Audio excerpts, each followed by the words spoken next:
So you wanna make a Lego game using some big property, but you already did Star Wars, Indiana Jones, and Lord of the Rings. Well, I think there's still one option that you've yet to explore. It's the series about a girl and her robotic dinosaurs. Now I know what you're all thinking, hey, isn't this a bit of a stretch? Horizon's fan base has been shrinking. It might be pretty, but there's always a catch. I've only met one person in my whole damn life who had an insatiable Horizon appetite. Everybody else doesn't care that much, but Herman Hulst doesn't really give a fuck. So here you go, world, it's Horizon again. If you got money, it's time to spend. It's got multiplayer, find a friend. Ooh, open up your mouth, girl, let me pour some Horizon in. It's sweet like honey, so give us all your money. Oh wait, oh fuck, no one's buying the game. I thought Horizon was as cool as Star Wars. I guess it turns out it's just kinda lame. Ooh, holy crap, oh no, why doesn't anybody care? Horizon is just as cool as all those other Lego games. Even though the evidence makes it seem like it's irrelevant, Lego Horizon flopped. I'm not sure why they bothered trying. All of its fans must have been lying. Lego Horizon flopped, Horizon. Guess Sony is gonna have to try again. Skeep-a-doop-bop-boop, deep-a-deep-a-doo-da, Robo-dino-skip-bop, skip-bop, deep-a-deep-a-deep-a-boo-bop, going till the doo-da-beep-bop-a-noo-ta. Horizon should never had a Lego game. Whoever greenlit that must have been fucking insane. Lego Horizon flopped. I'm not sure why they bothered trying. All of its fans must have been lying. Lego Horizon flopped, Horizon. Guess Sony is gonna have to try again. Sorry Herman Hulst, guess he didn't make a new Star Wars after all. Sorry Herman Hulst, just another day of ya dropping the ball.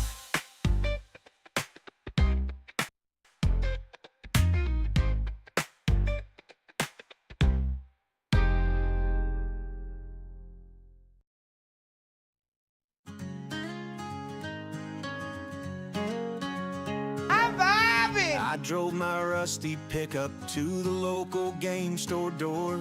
Starfield gleamed upon the shelf, couldn't wait no more. Todd Howard spun his stories of galaxies afar, but when I fired up that game, I didn't get too far. Oh Todd, you sold me stardust, but gave me empty skies. Promised me the universe with all your alibis. I fell for all your stories, like I always do. Starfield left me wishing for a game that's true.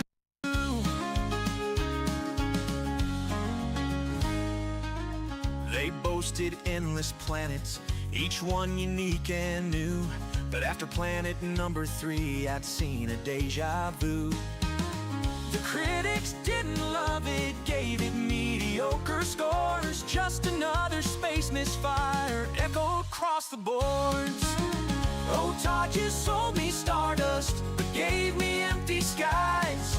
Promised me the universe with all your alibis. I fell for all your stories, like I always do. Starfield left me wishing for a game that's true. I searched for epic battles, but the AI wouldn't fight. Characters were wooden, and the dialogue was trite. Todd promised me the cosmos, but left me in the dust. Now I'm trading in this game, it's betrayed my trust. Oh Todd, you weaved a fable of worlds beyond compare, but all I got were glitches and load screens everywhere. Still somehow I'm considering when the next game's not, 'cause hope's a stubborn thing, and I'll give it one more try.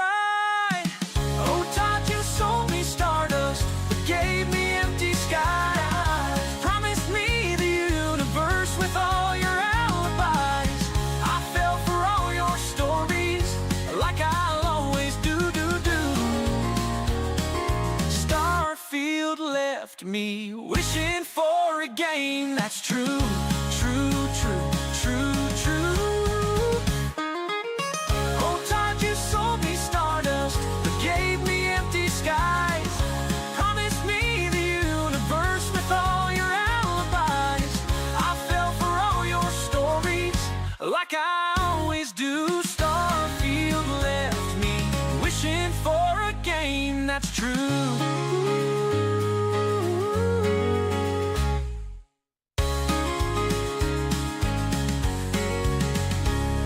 Welcome, welcome, welcome. Glad to have you. We're back, hopefully with internet that works today. I'm here repping Game of the Year last year, of course.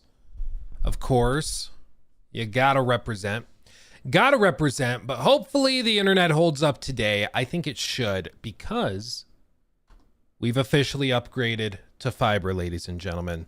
No one cares except Luke, but for our workflow, this is going to be goated. I really do believe that, because previously, like Jacob knows all too well, we would be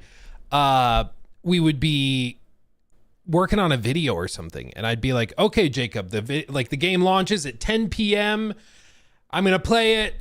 We're going to get the video filmed. I'll start uploading it to you at 11:15, and you should get it soon-ish. And it would sometimes take until like 1, 2, 3 in the morning before it showed up in our little, it's called frame.io. It's how we transfer files back and forth.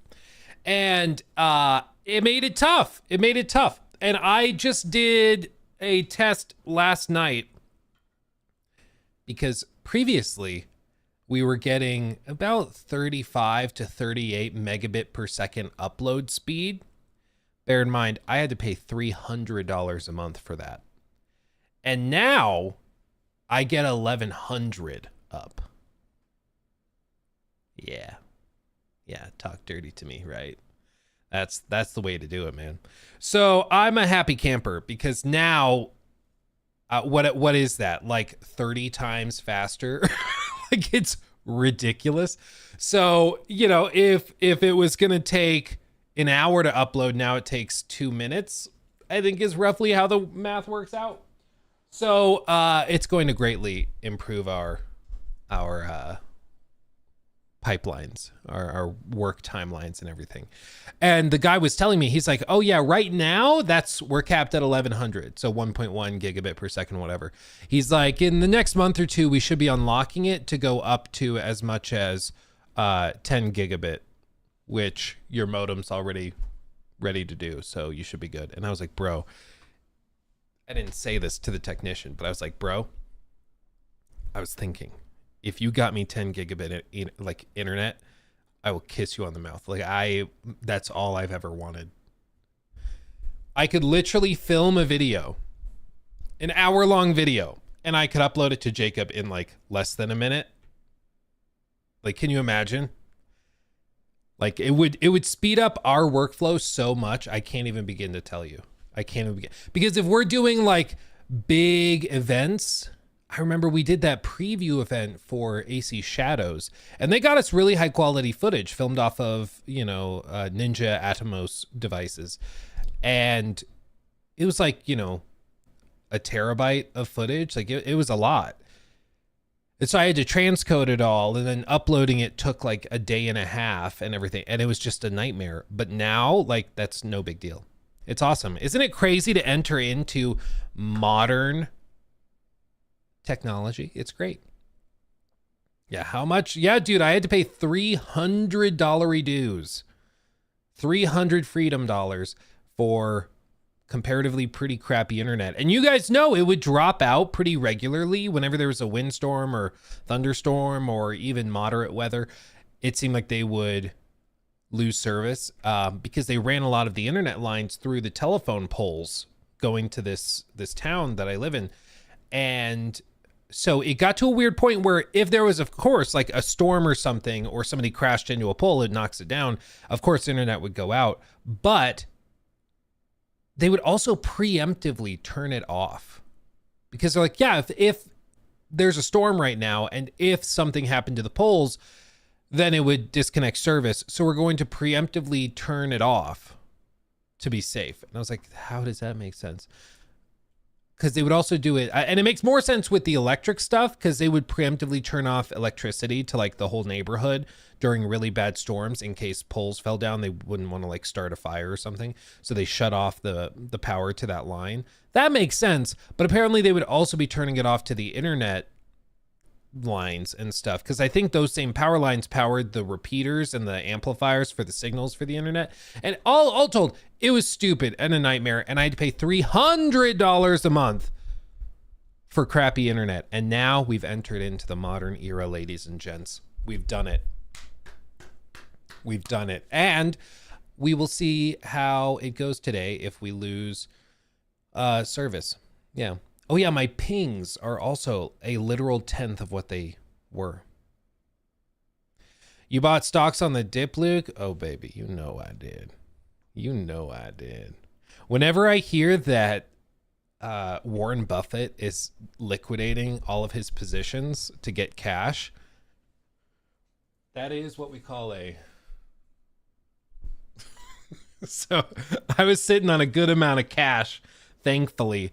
And yeah, I scooped up some good deals. I'll tell you what.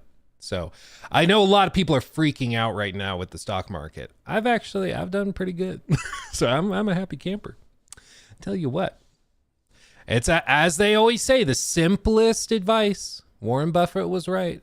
When everyone else is greedy, be fearful. And when everyone else is fearful, be greedy. Right now is a time to be greedy, my friends. It's a time to be greedy. This is definitely not the dip. Just wait a few months. Well, then it sounds like we're gonna have another sale. That's the thing. If you're buying actual stocks of good companies, when the market plunges, like it's kind of exciting. Because like, ooh, I get a good deal. But when you're like speculating, when you're trading options, when you're basically just gambling on the market and you don't really know what you're doing, then of course you're going to freak out.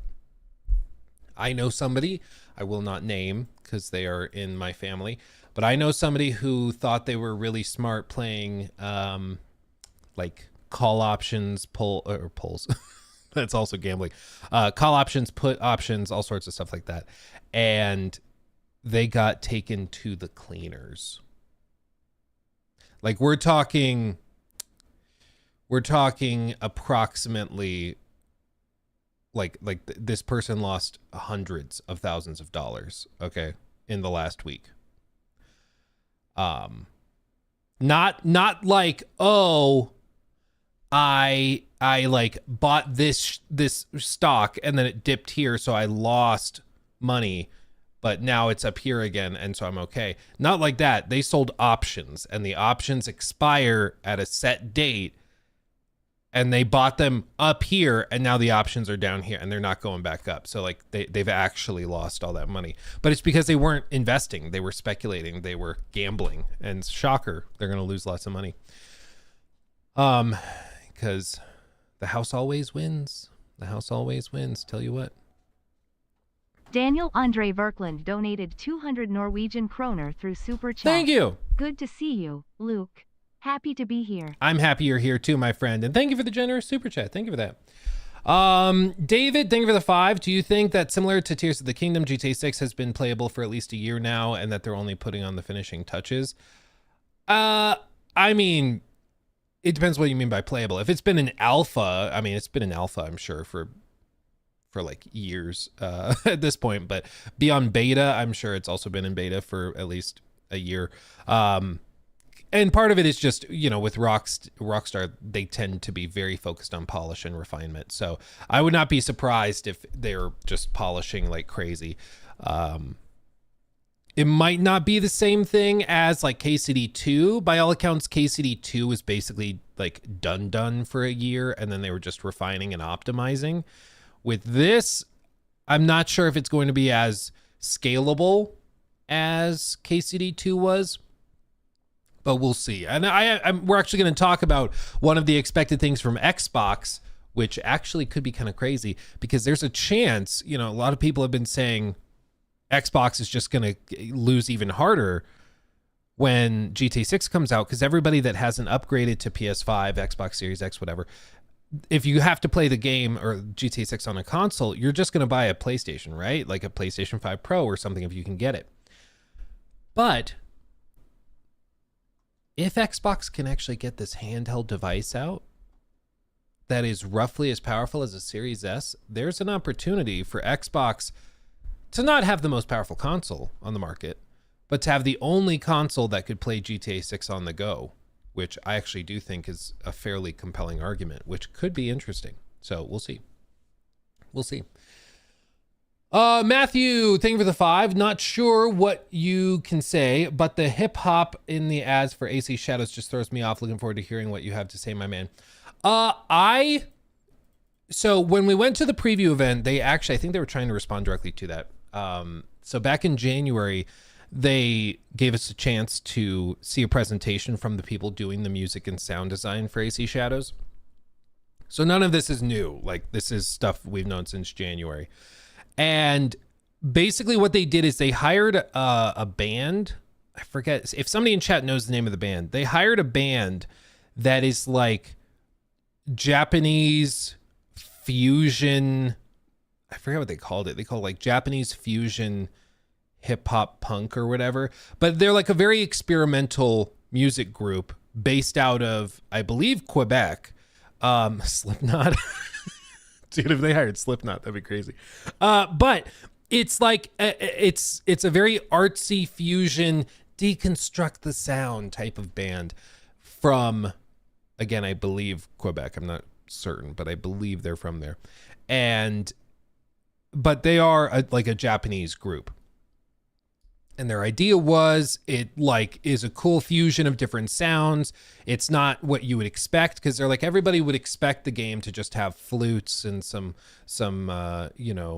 wind-based instruments and just like a pretty safe soundtrack. And they're like, we didn't want to. Yeah, they hired Yoko Ono. That would go viral, I'll tell you what. Dude, can you imagine? Now one of you guys needs to edit that now.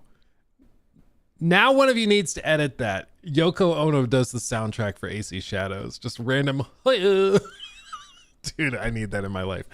Oh, man. Anyway, but they hired this band that is like very abstract to do the music. And once they went through that and they went through some of the design processes of what they were doing, I appreciated the music a lot more and what they were trying to do. But as I've said a bajillion times, it's not really about what you're trying to do. It's what the perception is, because the perception of the public and of your customers and audience, that perception is the reality you have to deal with. If you are meaning really, really well when you do X, but everybody interprets X as you trying to pander or you trying to scam or lie, whatever the thing might be, that's what you have to deal with. It's an old saying in politics. Like, you could have, honestly, the old example is a politician believes in X, and then over the course of 20 years, which is a long time, they genuinely change their mind. They're like, I met with people, I talked with people, and they actually convinced me X is wrong, Y is right, and X is wrong. So I've changed my opinion. That's the reality, right? But the perception is that the politician just flip-flopped because this was more popular. So even if it's genuinely true that you changed your mind and had an honest change of heart, the perception is you're just flip-flopping. And that's what you have to deal with. Because if everybody just believes you're flip-flopping, it doesn't really matter if you're yelling, no, I'm telling the truth, guys, I actually mean it. Because everybody won't believe you. You have to deal with the perception. And if the perception is that the music in like AC Shadows is designed to like target modern audiences, or it's designed to pander in one way or the other, like that's just what you have to deal with. Is it game defining? Is it a make or break? Hopefully not. I mean, like if you're like, I was gonna play the game, but not a huge fan of the instrument choice, like that's it's a weird reason, in my opinion, to not play a game, but you could add it to like the things that you like or dislike. I know some people really like the music that they've seen or heard in the trailers. Other people are less stoked about it. But as always, you just got to wait till you play the game, right? Just gotta wait. Flip-flops are a terrible name for sandals. I mean, honestly, they're kind of the most fun name for shoes, I'd say. Flip-flops. Imagine if you called like nice dress shoes, you know, the ones that do the clip-clop on like stone floors. If you called them clip-clops. Yes, I'm wearing a tuxedo with clip-clops today. It's quite fancy. I like that. Clogs is better. Why are they called clogs? Where does the name clog come from? It comes from 14th century England. And it likely comes from the general meaning of a lump of wood or something, anything that impedes action, referencing solid, obstructible nature of heavy piece of wood. When the oxen had the blocks tied to their legs, they were said to be clogged up. These blocks were later hollowed out and turned into footwear by the same name. What a weird thing.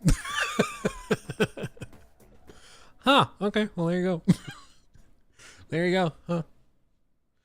There you go. Let's see. Thank you also, Noah Poa, for the 5. I know you can't say much, but I have curiosity. How much time have you put into Shadows, and how much of your review have you recorded? Yeah, naturally, I can't say much. So I'm not allowed to say how much I've played. Can't give you hour counts. Can't give you anything like that. I can refer you to some articles written by some outlets. Some outlets have talked about the overall length. I think it's been speculated that the main story is probably somewhere between 30 and 40 hours for most people. Because it's a Ubisoft Quebec game. I don't know this for a fact. I would assume that for completionists, it's going to be massive and there's a lot to do. But yeah, I can't really be specific as far as I'm aware.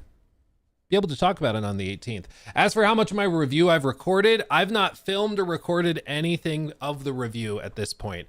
I have a big ol' collection of notes, as I typically do, and we have dozens of hours of gameplay recorded from the preview event, from the gameplay demos they've done, and then also just from like my own time. And then of course this playthrough, we've recorded a lot of footage as well. What am I looking for? Oh, here. So we've got lots. But as always, we're in the home stretch. Typically what I do is I tend to record the review like 2 days before embargo. We try to get it done and ready to go the day before. Sometimes it cuts closer. I mean, we'll see. Hard to believe it's only 40 hours. As I said in my recent video on Valhalla, where I went back and tried it again, a lot of the things they're doing with that game seem to be intentionally trying to go against design ideas from Valhalla, which I personally love. But who knows? Who knows? Time will tell. Luke, what if they purposely give you the review so that you stop talking about AC Shadows? So there's been times where we have turned down offers for things. We're actually negotiating something right now where that's a point of concern. Because I've joked, I was like, what if they did like a preview event and they invite Asmongold to the preview event for any company, and it's literally just so that he's under NDA and can't talk about it. And you know, it's kind of a joke, but it is an actual strategy I think companies could use if they wanted to lock somebody down so they couldn't talk about something. It's like, oh, you can't talk about it if you sign this NDA. So boom, got you. Which is why, like, we don't just sign any and all NDAs, you know? Knowing him, I doubt he would accept an offer like that. Well, exactly, Nubby. And I also think that he will get more views and, like, he'll do better in terms of his business, if you can call it that, if he just, like, talks about it freely and openly. He doesn't need to go to preview events. He'll talk about other people's opinions from their previews, but, you know, why would you need to do it? But it would be true about, you know, anything and everything. Like, imagine if there was a ton of negativity surrounding Forspoken 2. They announced Forspoken 2 and they're like, oh, we don't want Luke talking about it. We'll invite him to a preview event for the game and lock him up with an NDA for a year. In that case, I wouldn't sign that. You know, I'd be like, appreciate the offer, but I'm not going to do that. Like, I'm just not, you know, which is why we always, you know, shout out to my team, my manager, Jake, as well. They work very hard on negotiating those. So we always make sure that we do not get tied up like that. Of course, there's some things where naturally, like if we're given a review code to do a review, yeah, we can't talk about it until everybody talks about it, right? Like, that's not a scandal. That's very normal. They give me access to Kingdom Come Deliverance 2 a month early. I understand I can't tell you about the game and give you spoilers and stuff before the review embargo. That's not a scandal. The times where it gets a little bit trickier is when it's like specifically a preview or access for something that's more vague and it's not like a review, but it's just a preview or something. But again, we always negotiate out our contracts and deals to make sure that we're covered. And fortunately, I'm in a spot where I can say no, you know, to stuff. And if somebody comes out and offers, hey, would you like to see Forspoken 2? You'll really like the writing this time. Then if the NDA stuff is too restrictive, we just say, no, thanks. That's it. No, thanks. Preview didn't skip leg day, bro. Dude, it's funny you mentioned that because we, as I've said, we've been doing Orange Theory and it's been good, but they have what are called like, they call them, is it milestone days or I forget what the exact name, but basically they have a day where they check you against certain like big milestones or big goals. So it might be like, today we're going to see how fast you can run a mile. Today we're going to see how fast you can run 2 miles or whatever. And you set your goal and then you can compare it to where you were last time you did it a month or 2 ago. And you can kind of like, you know, push yourself based on how you performed last time. And so we had that yesterday and man, my calves and shins hurt so bad. I've never been a runner. Part of it is because I have calcified patellar tendons, which is really just a fancy way of saying this, okay? Let me show you, okay? Microphone down. Watch, or listen. Okay? Listen to my knees. Hear that? Can you hear it? Kind of? I don't know if you can hear it. But basically, I just have like calcification on my patellar tendon that goes on my to my patella from my femur or whatever. And the doctor that looked at it was like, eventually you'll probably need like a surgery and we'll get in there and clean it up and whatever. He said, in the meantime, just be careful. Like if you feel pain or discomfort in your knee, don't push it, you know, play it safe. But as a result, I've never been like a big runner. I also have had like pretty bad asthma and I've only ever gotten past it with this inhaler recently that's made it so I can do cardio.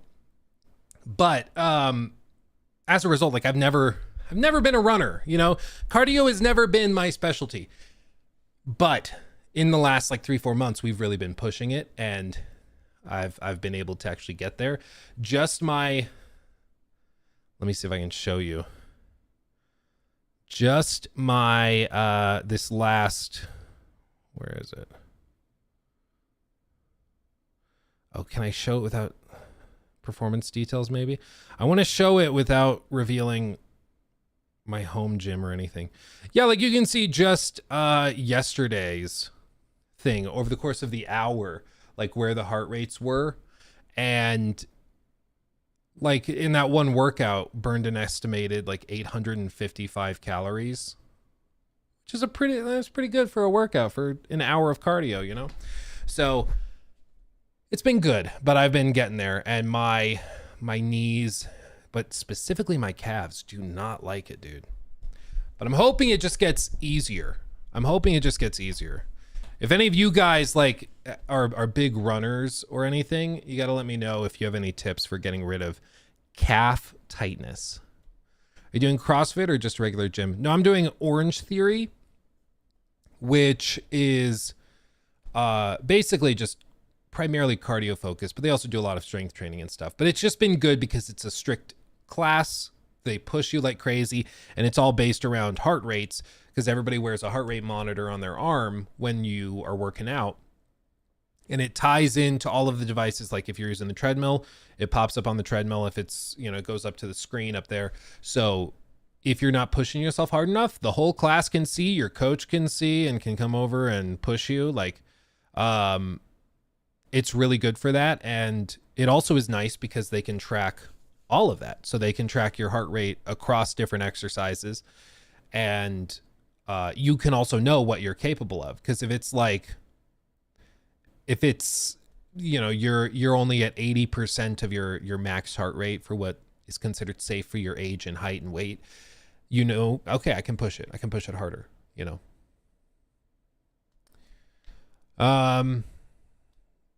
Yeah, roll them out. Yeah, I need to get a roller. That's the thing. Better not be playing the Skate Alpha test, boy. You're not my dad. That's most definitely what's up. Dude, I think it was one of your videos where he was cooking. He made like oh wait, was it?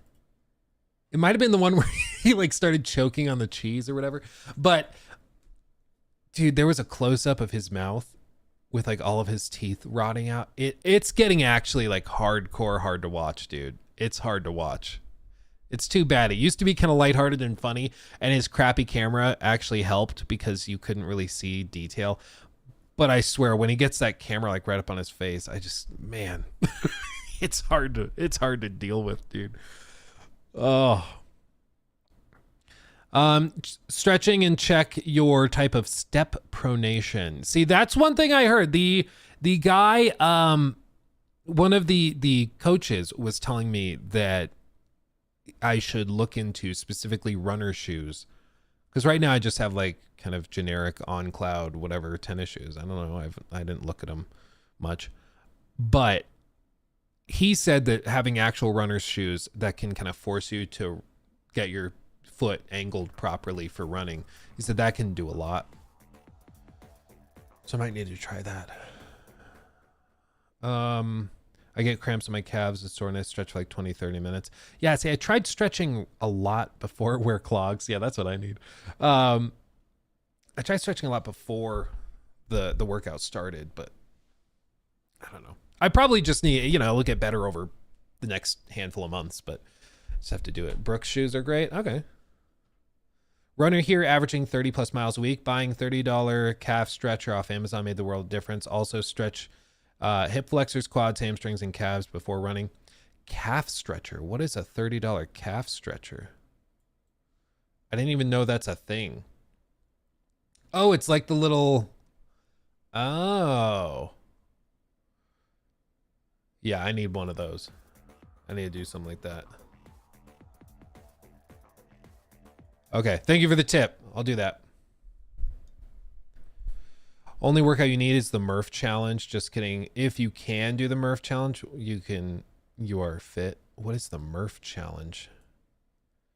The Murph challenge is a CrossFit workout that consists of 1 mile run, 100 pull-ups, 200 push-ups, 300 air squats, and another 1 mile run.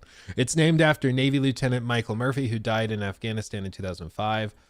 And then you perform the workout for time. You can partition pull-ups, push-ups, and squats as needed, so break them up if you need to. Jeez, dude. Beginners can aim to finish in less than 60 minutes. Advanced can shoot for 45 minutes. And then elite athletes should be able to finish it in less than 35 minutes. Dude, that's a lot. That's a lot, dude. Jesus. At least there's no burpees. Burpees are one of those that just will destroy you. Yeah. Man, I'm tired just reading that. I'll tell you what though, I've been shocked, and I encourage you guys, if you've not tried to be like really active in your recent months or years, as I really haven't been, I really encourage you to go get out, either go to the gym, start running, something like that, because I have way more energy. I feel way better. Like I'm able to get to the end of the day and still go out. And like last night, after kind of working all day, running around, doing stuff, we got to the end of the day and I was like, yeah, let's go on a walk, take the kids to the park. Like I was feeling really, really good. And it's nice to be there. You know, I encourage you to push. Yeah, just do it. I'm going on my exercise bike, Dad. Yeah, see, do it. Do it. It'll make you feel better. I'm telling you what, the first week is miserable, but then after that, you're going to be like, wait, why have I not been doing this? Because I feel so much better. Just across the board, your whole life, like everything you're doing will make you feel better. Yeah. Yeah, but how many drink combos and food hacks can you eat? Yeah, that's true. I need the fiery fish pizza. That's what I need. Talk about weight loss. That'll help you. Not in the way you want, but that'll just clean you out, you know? My tummy hurts. What games would you consider gaming cornerstones that someone should play, that played live service games for a long time should start with?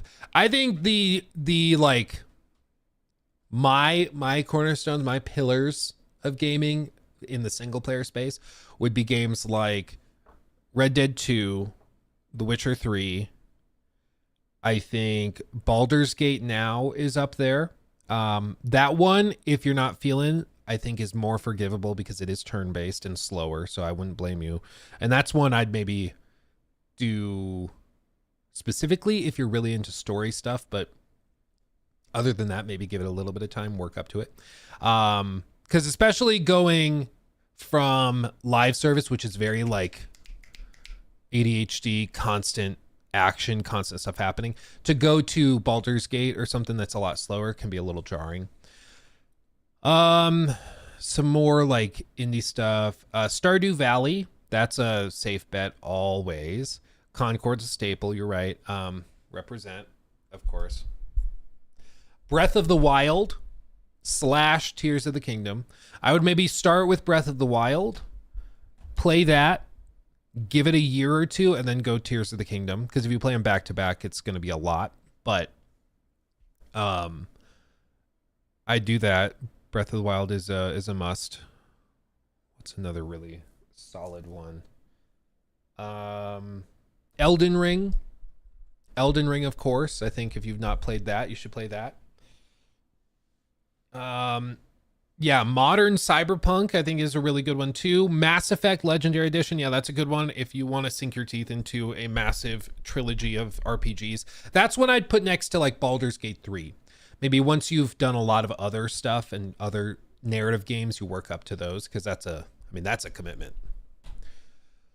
Oh yeah, then maybe something like, I think The Last of Us Part 1. A more experimental, weird one. And maybe this is one you just try, because it's way shorter.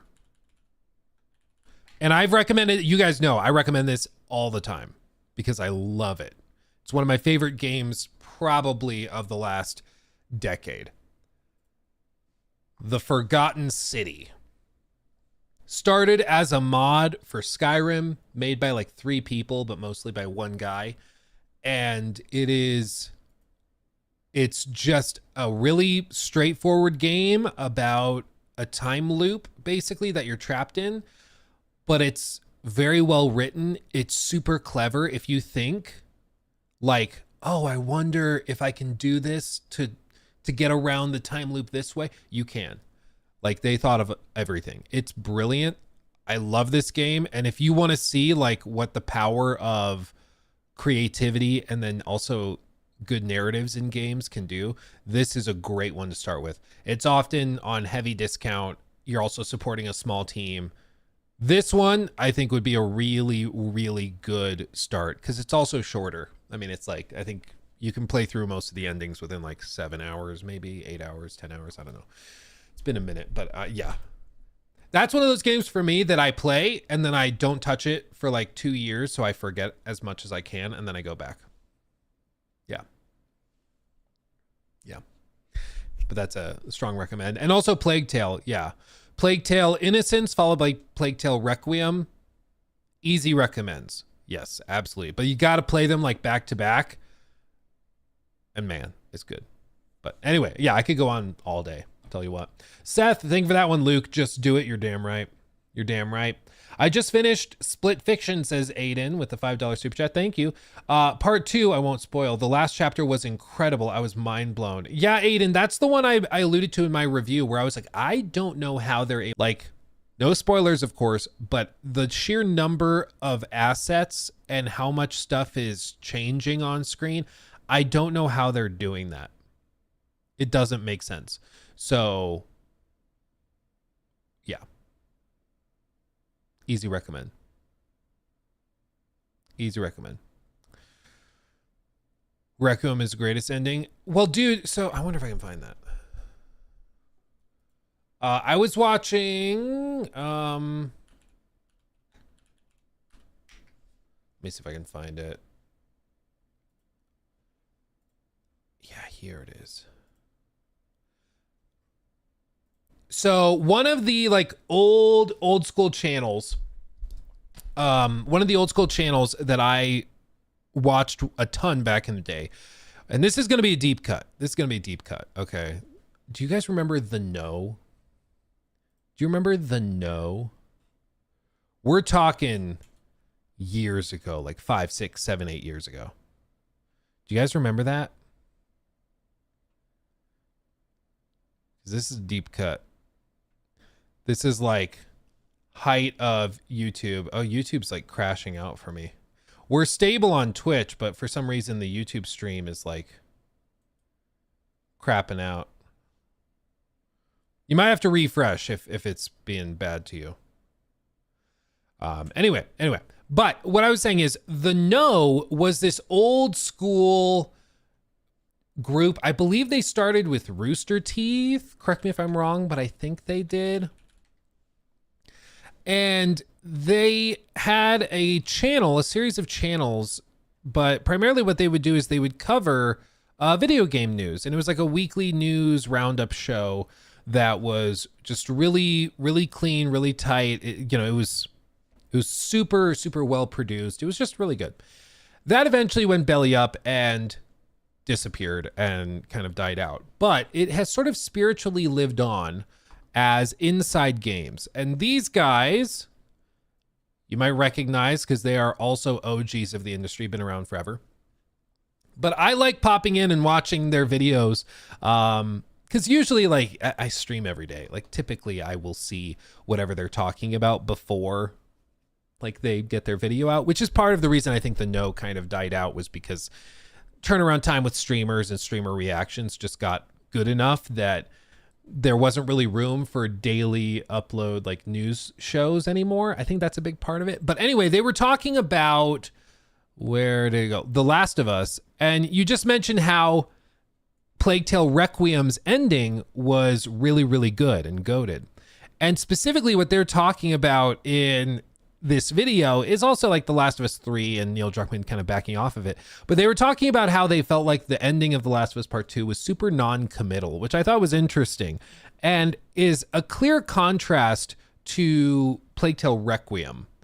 That's why the story itself feels very never doesn't make any sense. that they're glorifying the violence in the video game and at the end being like, you know what? Violence isn't good.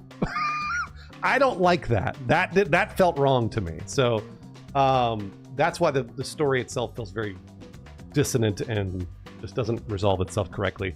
And I think Lawrence is right. I think they were trying to just leave it open for another video game for money.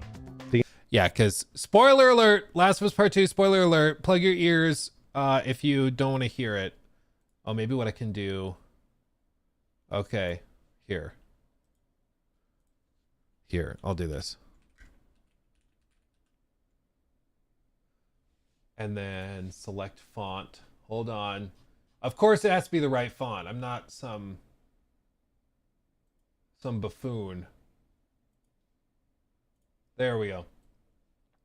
Last of Us 2 spoilers. Be warned. This will go away when we're done. Okay? Talking about it. Last of Us 2 ends with like Ellie finally finding Abby, and she's been like stuck on this pole, starving to death and dying. And Ellie gets her down, and you have the final boss fight in the shallows of the water next to the boat.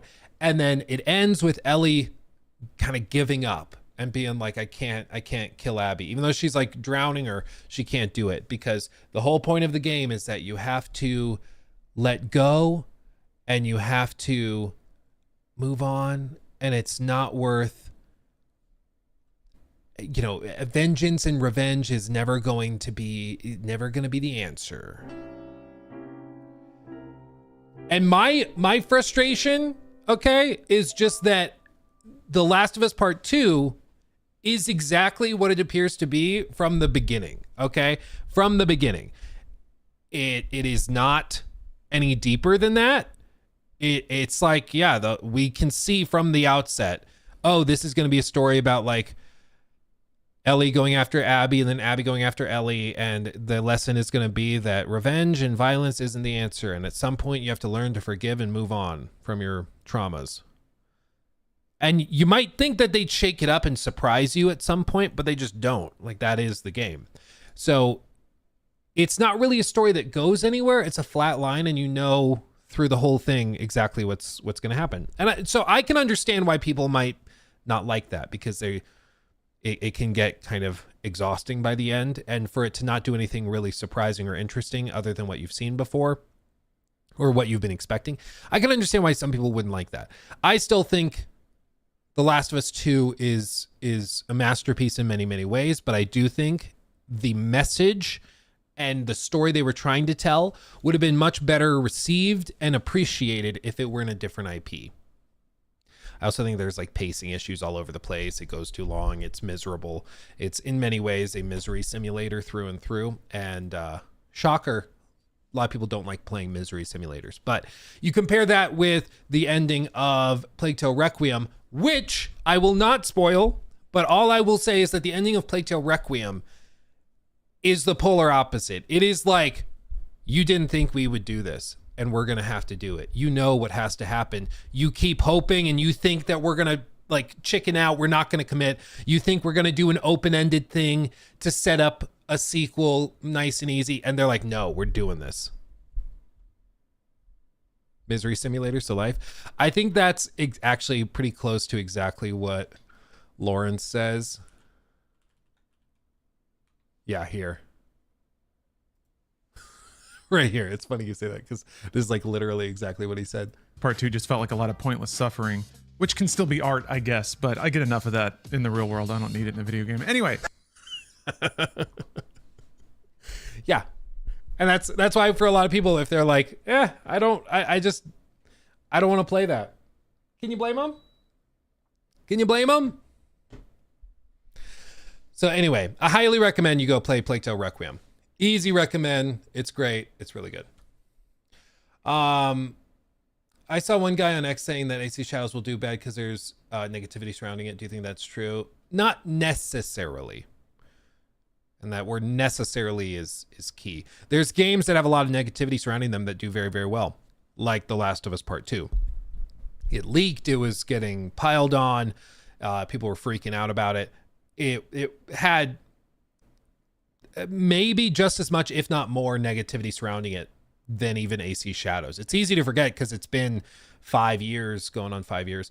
But I mean, Last of Us 2 was like, it was toxic as hell.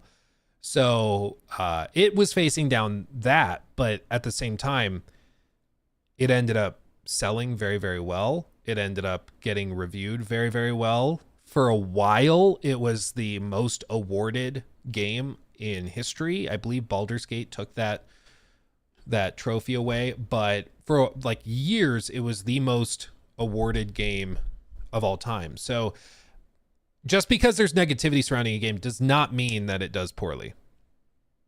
It just doesn't. So could it still do poorly? Yeah. Could it do amazingly well? Yeah. You know, necessarily it won't do poorly because it's, you know, it has negativity. They aren't connected. They're not causal. Because you have negativity, therefore it has to do badly. That doesn't follow. Was it Hogwarts? Well, I think Hogwarts killed it in terms of sales, but I mean in terms of like awards and critical reception, stuff like that. Hogwarts killed everything in terms of sales, but it's also Harry Potter.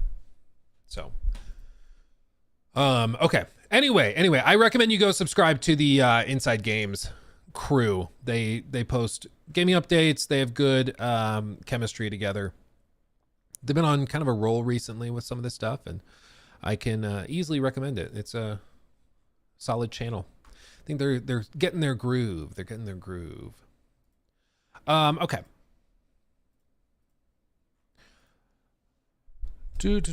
Let me go back here. RA or Rain Obsession, that's what it is. Thank you for the sub with Prime over on Twitch. And Amir, thank you for the sub as well. Thank you. Thank you. Ellie wants to stop the cycle of violence. Well, yeah, like, again, I think for a lot of people, they were just like, so The Last of Us Part 2 is miserable. Because, I mean, it's literally just horrible thing after horrible thing after horrible thing happening. And people were hoping for there to be some like change in rhythm or pace or groove or whatever, and it literally just never happens. And it doesn't happen, I think, because they just kind of, they decided to commit to violence being horrible. And so it was almost like, well, that's the point. It's miserable to play through, like, or maybe not miserable. It's exhausting emotionally to play through because we wanted players to feel what Ellie was feeling. And it's like, okay, I get that you meant for that to happen, but the result is the same. The result is that I'm exhausted. Like when I was finally done with The Last of Us Part 2 for the first time, I was like, I am so ready to play something else, you know? Like I'm exhausted, you know? I'm exhausted. Bad game because it makes me sad. Maybe I think if you said it was a bad game because it makes you sad, that's unreasonable to say. But I think if you were to go with it's not for me, that I think is totally fair. I've told you guys about my buddy Corey, who just doesn't like sad stories or depressing stories and stuff. Like he, for example, like La La Land, hates La La Land, hates it. He's like, why would I want to watch a movie that ends kind of sad? Why would I want to watch a movie that leaves me bummed out afterward? Like if I want to watch a movie, I'll go watch Tropic Thunder or something. And honestly, fair, you know, it doesn't have to be for you, but that also does not mean that therefore it's bad, you know? I play mostly competitive FPS games like Apex. I try to get into single players or RPGs, but never end up completing a game. Any advice? Start with something smaller. Start with something bite-sized. Like The Forgotten City. Just saying. Go play The Forgotten City. It's a smaller, more focused thing. It's like you can play through it in 5 hours. Ease your way into it that way. If you play on PlayStation, maybe try The Order 1886. That has third-person shooting in it a little bit. And it's also way shorter. Just start with shorter stuff and work your way up.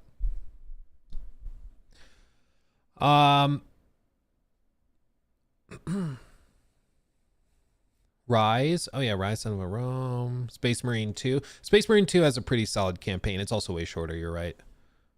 Uncharted. Yeah, if you started with the Uncharted collection, you start with the first one, which is only like 8 hours long, and then you work your way up. That could be a good way to do it.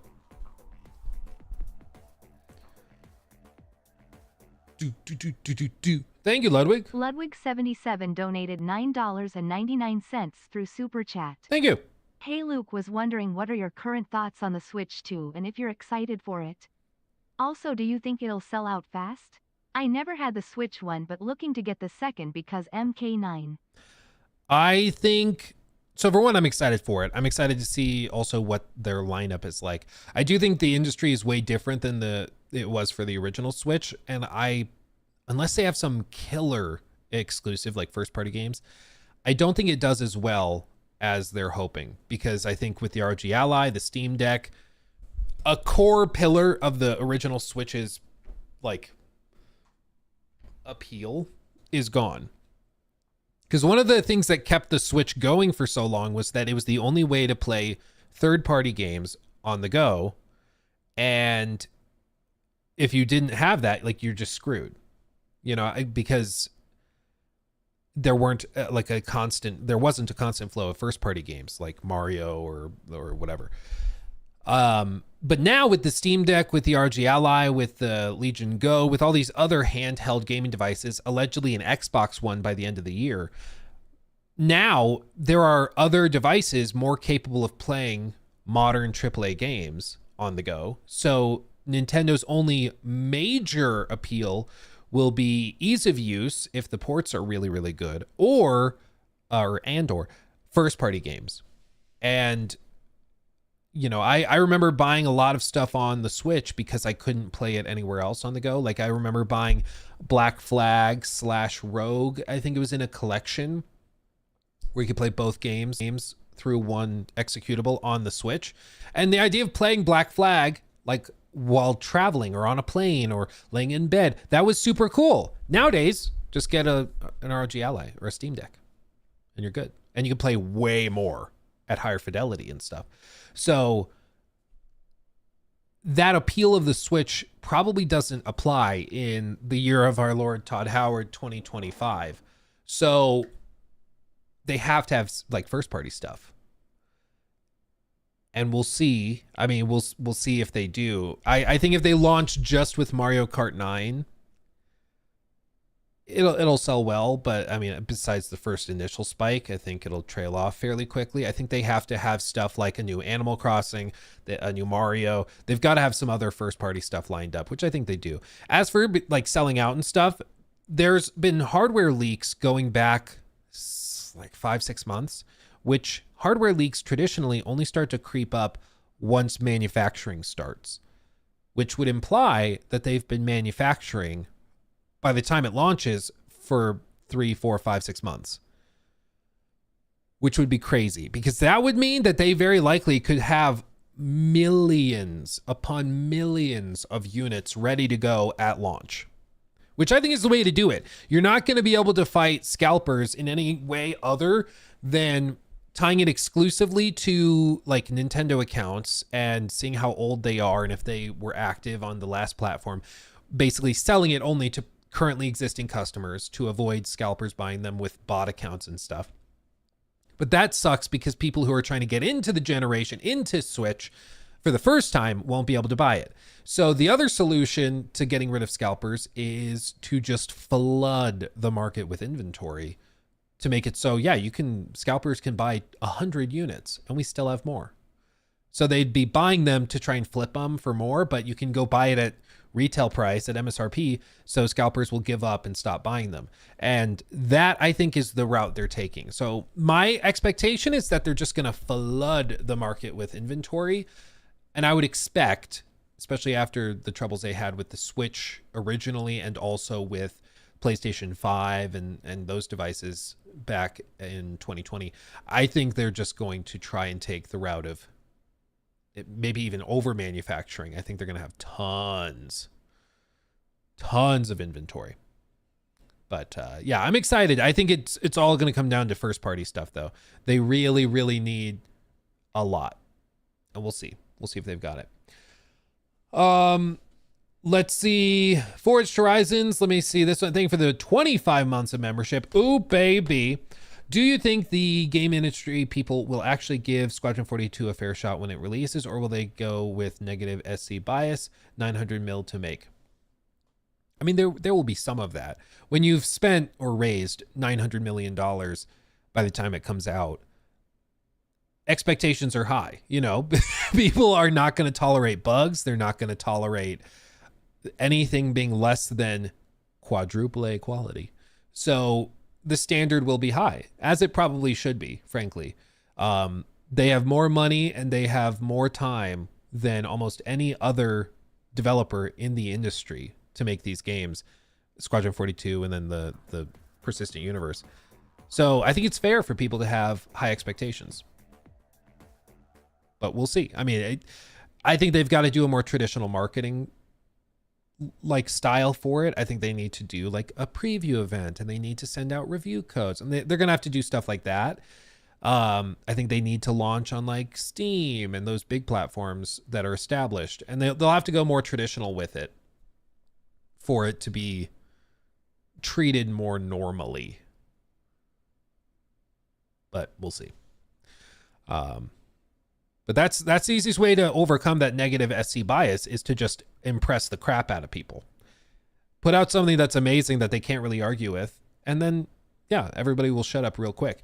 But the quality is what has to speak. I mean, and if they're kind of beating around the bush, it's and you know, they're like, oh well, you can get it through our launcher, and it's also like kind of buggy when it launches. That's not going to fly. I think it'll still sell well through Star Citizen fans, but I think the whole point of Squadron 42 and the whole reason they're doing it is to try and pierce the veil of mainstream gaming and to get the more like casual gamer to buy it, play it, and then get into the Persistent Universe where they can get a lot more money out of them. And to do that, they just have to take a more traditional approach. That's my opinion, at least. Take says Nintendo can't win with the Switch 2. Either change it and ruin what made it special, or keep it the same and people call it boring. I think for them it's that, you know, if it ain't broke, don't fix it. People love the form factor. They love the design of it. And so I appreciate that there's still, you know, a Switch device out there. The problem is the Switch in 2017 launched when there was really no handheld competition. Now there's a lot. And so the Switch could get away with being underpowered. It could get away with some of those classical Nintendo problems because it was the only option. They had a monopoly basically on it. And now they don't. So it like there's cool stuff they could do if they really do have like DLSS on the device for when you dock it, or even when you're not docked and you're just playing it on the go. There's stuff like that that could offer a real competitive advantage that could be super, super cool. But we're just, I mean, time will tell. We just don't know. They're going to showcase it in April and they're going to explain what it is and how it works. But until then, like, I don't blame people for being kind of like underwhelmed by it. I mean, Nintendo is a massive company. Whenever they get into the like year in gaming, whenever they have first party stuff launching, it almost always becomes a contender, like for their big stuff. I mean, not like, I mean, you know what I mean? Like, you know, Mario and Animal Crossing, those types of things. When those come out, they are contenders for Game of the Year. They do very, very well. They sell millions upon millions upon millions of copies. But even though we know that that's happening this year, almost nobody's talking about it. Partially because there's so much other stuff going on, GTA 6 and everything else, but also because I think just so far the announcements have been pretty underwhelming and like exactly what we expected it to be. So we'll see what happens, but I think they really just have to come out swinging with first party exclusives, and that'll help a lot. Dreamin', thank you for the 5. Is the PlayStation Portal worth it now, or do you still have to be in the same house as your PS5? I'd buy it if I could actually play on the go. So you never had to play in your house. You played using the PlayStation that was in your house. So like if I have my PS5 plugged in to my router or whatever, I could take a PlayStation Portal to a hotel in France and theoretically play off of that PlayStation. Problem is latency, and you know, it wouldn't work too great, you know, with 150 millisecond pings or whatever, but you could do that. What they added, though, is they did add the ability to play with PlayStation Now, so you can play it through the cloud exclusively, local to wherever you are, and the closest server farm that they have. Still, it's a cloud gaming device. So either way, you need a really good internet connection. In my experience, hotels do not have that. So the Portal is not really a travel device. It's more of a play your PlayStation game while on the toilet or laying in bed kind of device. There's a market for that, you know. There's a market for that. Yeah. But it's important to understand what it is and perhaps more importantly what it's not. Yeah, at home device, off TV play. Yeah, that's really where it excels. Like there was one point where I was yeah, that's basically what it is. And it's cool. It's cool. It's kind of like the old Nvidia Shield thing where you could play your gaming PC streamed up to your TV, which is still technically a thing, but doesn't work too great. So it's kind of like that, but it just, in my experience, it's worked way better. But yeah, it's not for everybody. If you're hoping that it'll make it so you get, oh, I can play PS5 games while I'm on the bus. No. Let's see. Did you see Steam or AC Shadows is now Steam Deck verified? I did not see that. Is that real life? For real life? Wow, yeah. Many of you have been asking about Steam Deck. We are happy to say that we are supporting Steam Deck at launch and are currently awaiting the level of classification from Valve. More info coming soon. That's crazy because previously they disclosed they were not, as the Steam Deck was below their minimum specs.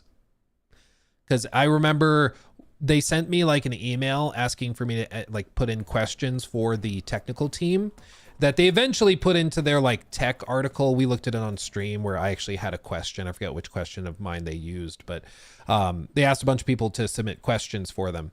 And one of my questions was, I think they used the one where I asked if they would support any new NVIDIA technologies. But anyway, one of the other questions I asked, and I'm sure a bajillion people asked it, was whether it was going to be Steam Deck verified at launch. And they answered that question, but said that it was not because it was below minimum required specs. But apparently they actually got it polished enough that they are able to run on the Steam Deck. That's super cool. That's awesome. Wow. That's like, wow. Like, that's cool, man. Wow. 54p upscale using Steam powered technology. Yeah. 16 times the detail. Let's see. Where was I? Mason, thank you for the 5. In your opinion, what is the most underrated game this console generation or even last gen? Most underrated game?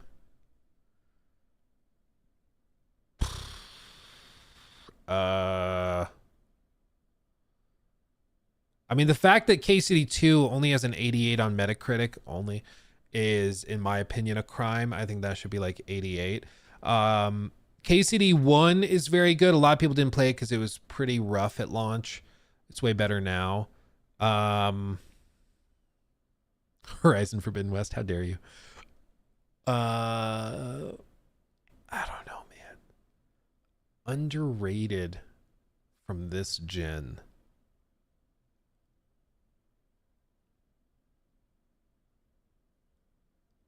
I don't know.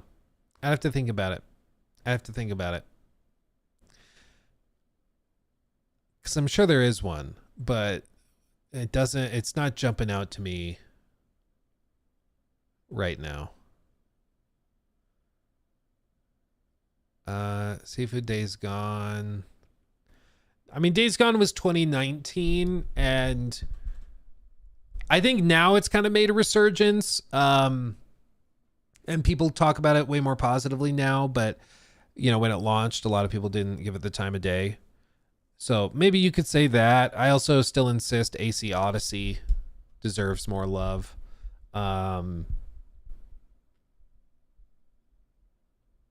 Armored Core, I mean, I'll be honest, Armored Core, I was surprised that it kind of disappeared out of the conversation real quick.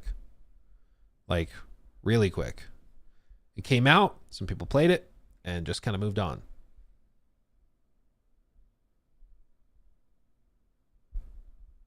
Yeah. Oh, that's a good one, Trinity. No, Trinity's right. 1000%. 1000%. What year was this though? Guardians. What year was that? 3 years ago? Yeah, this game. 2021. Yeah, 1000%. Bajillion percent. Totally agree. Yeah, this game is totally underrated. Way better than anyone gives it credit for. And this one almost, it's not even that people say it's bad when it's actually good. It's just that like nobody talks about it. And I think it really is because this came out right after the Marvel Avengers game, which was a live service mess. And so a lot of people just kind of assumed, because the marketing was so bad for this and almost non-existent, they just thought that this was going to be more of that. They're like, oh, so another live service Marvel game. I'm good. And they checked out. And then they didn't market it at all. And so it just never got the time of day. And it's really tragic because the game's really quite good. So yeah, this one, bajillion percent. Highly recommend. Yeah. It's really too bad that it just got kind of ignored. Okay, where was I? Let me continue on with this. That was a good question, Mason. Thank you for that one. Thank you for that one. Speaking of the first party, how do you feel about Halo being available across all consoles? I feel like Halo is to Xbox what Mario is to Nintendo. I think at one point it was, but they've mismanaged that poor franchise so much. Back when I was in like early high school, middle school, like Halo was the shiz, okay? It was amazing. Everything. You would have friends over. It wasn't even a question. You're playing Halo. Like, we're playing split screen Halo. We're going to play Ninja Knot. We're going to do whatever. Like, it was so fun. It was awesome. And they've just mismanaged the crap out of it. How you blow the Halo franchise is beyond me, but they found a way. So I think at one time it was on that level, but they've mismanaged it so much that now I don't think it carries that same weight. It could eventually if they were to figure their crap out, but they just are not there yet. So yeah, I think they could get back to that, but I don't think they're there yet. I don't think they're, or anymore, I guess. As for them bringing it to all consoles, I think that literally is just a play to get more players and servers, because I think that they are really questioning whether they can keep live service games afloat exclusive to Xbox. And I mean, I don't think you probably can. I think you got to get on the PlayStation platforms and stuff. Let's see. DG, thank you for that one. Hi, Luke. Do you think the PS5 Pro will improve significantly when it gets rumored FSR 4 update next year? Best wishes to you and your family. I don't think it magically gets better. I think, hopefully it fixes some of the pisser issues, but I don't think it magically gets better. It's just, at the end of the day, the PS5 Pro is a small incremental upgrade to the base console, and that is what it is. People were hoping for like a PS4 Pro type of leap where it's significantly better, or an Xbox One X kind of leap, and it's just not that. It just isn't. And so a lot of people feel misled or lied to because it's not on that level, and they kind of got themselves hyped up to the point where they thought it was. But anybody who knew anything about like gaming hardware could have told you it wasn't going to be that significant of a leap forward. Even in like the reveals where they're zooming in like 4x to show you the differences, it's like, if you have to zoom in 4x to show the differences, it's probably not that big of a difference, you know? It's just not. So I think it's going to make it better, but I don't think it magically changes anything. Like, it's still going to be what it is. The price was a significant jump though. Yeah, because they know people will still pay it. That's the problem, is that like within PlayStation, I've called them before like the Apple of the gaming industry, which after the NVIDIA stuff recently, maybe I should say NVIDIA is that, because they just tell you something that's pretty clearly not true, and everybody just is like, whatever. They just move on with their day like nothing happened. But I say that because it's got like a social status thing where people want to own the PlayStation 5 Pro because they want to like signal to everybody they could afford it. They want to signal to everybody that they have the newest thing. It's like to brag to your friends that you got the new iPhone, you know? It's why every time they change something visually on the iPhone, they sell way better because people want to buy it to flex that they have the new iPhone. Like, I still remember the week that the iPhone, I don't remember which one it was, but the one with the island on the screen that looked significantly different than the one that had the chin, you know? When they dropped that, I was at a restaurant and a lady across from me at another table was showing everybody at her table her new iPhone because the island was there. And it was like trying to flex to everybody that she got the new phone. It's like, yeah, that's why it's for the social status that comes along with it. Like, and I think it was the same thing with the PS5 Pro, where a lot of people bought it for the social implication, and then also because they had bought the hype that it was going to be a significant leap, even though even Sony was like trying to sell it to people, trying to show them big improvements, and it just wasn't there. So they're like, if you look really closely, you can see the improvements, but it's still just not quite there. Let's see. Dreamin', thank you for that one. Why is Sucker Punch going so hard on Ghost instead of making Infamous game for this gen? What are your thoughts on TMNT last run in game?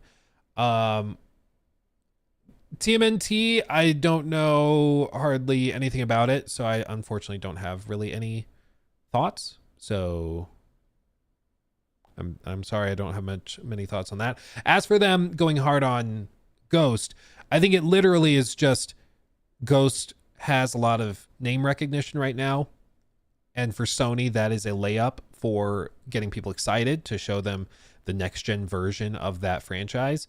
Whereas Infamous, like, yeah, you know, they could do that, but you got to remember that like Ghost, they're not really going super hard on Ghost this generation. They're just making a second game. You know, their last game was Ghost 1. So they're just kind of doing the next thing.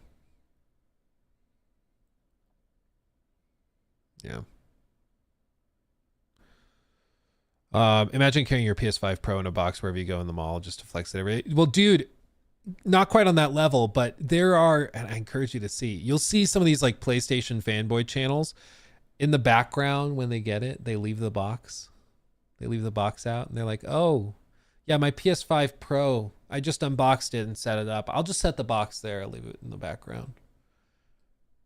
It's like, why? What? We are literally looking at your trash. Why are you leaving it there? What are you doing? But it's so that they can signal to everybody that they have the new one. Or they set it up very carefully in their setup right here so you can see it, you know? It's like, it's fine if you want to show off what you got. That's cool. I almost spilled my coffee everywhere. It's fine. But like, let's call a horse a horse. We know what you're doing. We know what you're doing, you know? Jonathan Pennell donated $10 through Super Chat. Thank you. When the Apple Watch was new, my programming said $1 billion idea was to make an app that when you launch it all it says is, I owe an Apple Watch, and sell it for like $5. Dude, you probably actually would do well. I think it was also... Which one was it? There was an old story years ago. Yeah, I Am Rich. There was this app back in 2008, and it was literally just an app called I Am Rich. And it cost $1,000, which was the max you could charge for an app on the App Store, which is the equivalent of $1,400 today. It was pulled within 24 hours after launch. After receiving poor reviews from critics, only 8 copies were sold. He sold 8 copies. 8 people bought that. So like, you never know what people will buy just to flex that they have money, you know? Just to flex that they have money. Oh. It's the same thing with like watches. Like I like nice watches, okay? I do. But man, it's crazy how many people, once you know what like a real Rolex looks like, or a real Omega, or Patek Philippe, or whatever, once you know what the real nice watches look like and how to spot the fake ones, it will amaze you how often you'll spot fake ones. Like, it's kind of hilarious. Now, there's some fakes that are so good, even experts can't tell the difference between the fakes and the real ones. But there's a lot of people who will wear just like hilariously fake watches that look like straight out of Walmart because they want to flex or present themselves as having a lot of money. It's just funny. Oh yeah, they dropped a new trailer. That was loud. I'm sorry. We move unseen, shaping history.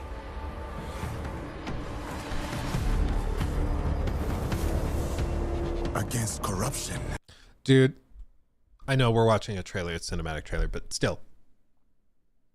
I would take fire that looked like that in a game over ray traced whatever the crap any day. Give me cool fire. Has anybody else noticed that fire in modern games looks like crap? I don't know why, but it just does. It looks like garbage. Anyway, that's beside the point. And brutality. Through deception. Through virtue. Hope grows in shadows.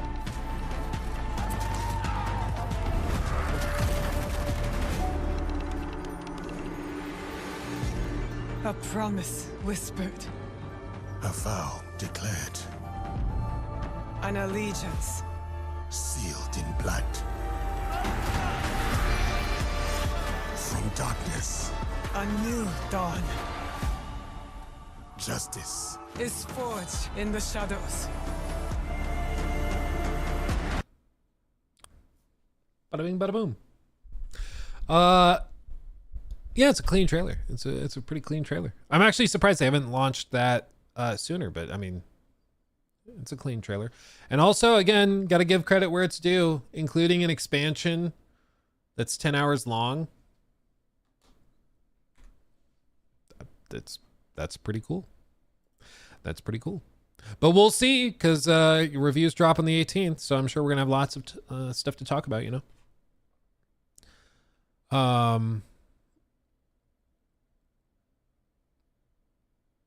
Okay.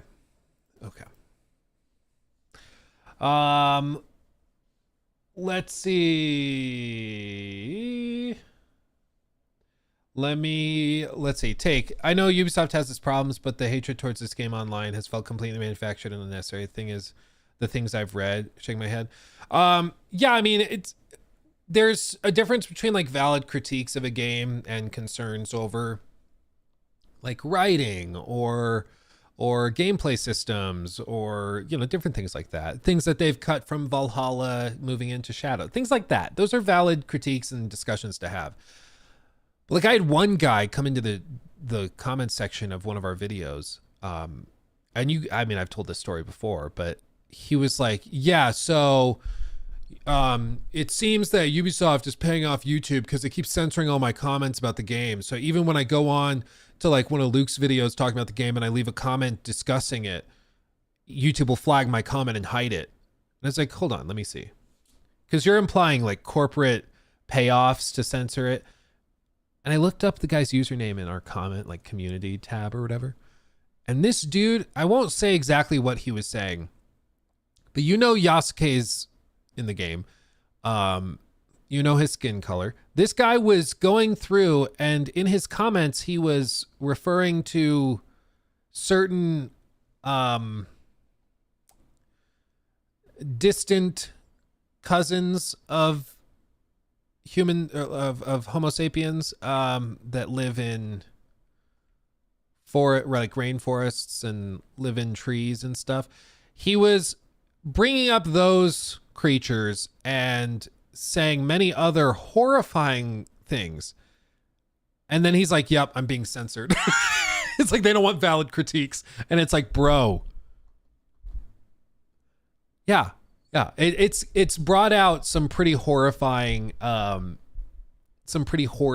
people who say some horrifying things. So those types of critiques, according to him, I don't think are fair. And I actually do think there's a possibility that the people who are getting the most riled up about it, it could actually do sort of like an inverted thing. because I think there's a strong chance that if AC Shadows reviews well, it's going to cause like more meltdowns that will be funny and entertaining. Because what we saw with like KCD2, they tried to get KCD2 canceled as well. It like they tried pretty hard, and of course it didn't work. But they tried pretty hard to get that game canceled, and people started buying it just to like shove it to those guys trying to get it canceled. What for? Because there is initially they were saying because there was a black character in the game. It is explained narratively in the game. It's not like they're doing the Cleopatra Netflix thing where they're just like making people who were not black, but they initially went after it for that, and then after the game launched, they went after it because in the RPG KCD2, you can flirt with a male character and even romance that male character if you choose to make those choices. So they tried to get the whole game canceled, basically. It didn't really end up happening. That whole thing was always so funny to me because it's like it's Logan Levesque donated $10 through Super Chat. I don't want to hear any of you fanboys bish about a female protagonist in Yote. You accepted an untrammeled number of fugly girl bosses and strong whammons in GOT. You get what you tolerate. Any of you fanboys about female protagonists in Yote? Well, I mean, it is kind of funny watching the same people that freaked out over female leads in other games now having to like go along with it because it's in a franchise that they liked. Like there were people saying that Shadows was woke because of Nawe and Yasuke, and so having a female protagonist was quote unquote woke as well. And then Ghost of Yote is revealed and it's like, oh, do we still have a problem with it, or what are we doing? You know? But anyway, yeah, people complaining about like gay romances in games, it's just funny to me because it's like, bro, you control the buttons that you press. It's like complaining, guys, I keep going to the bars and I keep ending up home with guys and having, you know, furious lovemaking sessions. I don't know what's wrong with the bar. Something's wrong with the bar I'm going to. It's like, bro, I'm starting to think that this is a you thing. You know, every time I play an RPG, I end up engaging in like gay romances. This game's woke. It's like, bro, you're pressing those buttons. Like, more power to you, but like, let's sit up and realize what's going on here. You know? Oh man. Anyway. Nice shirt, Luke. Where can I get one? PlayStation Store. Tell you what.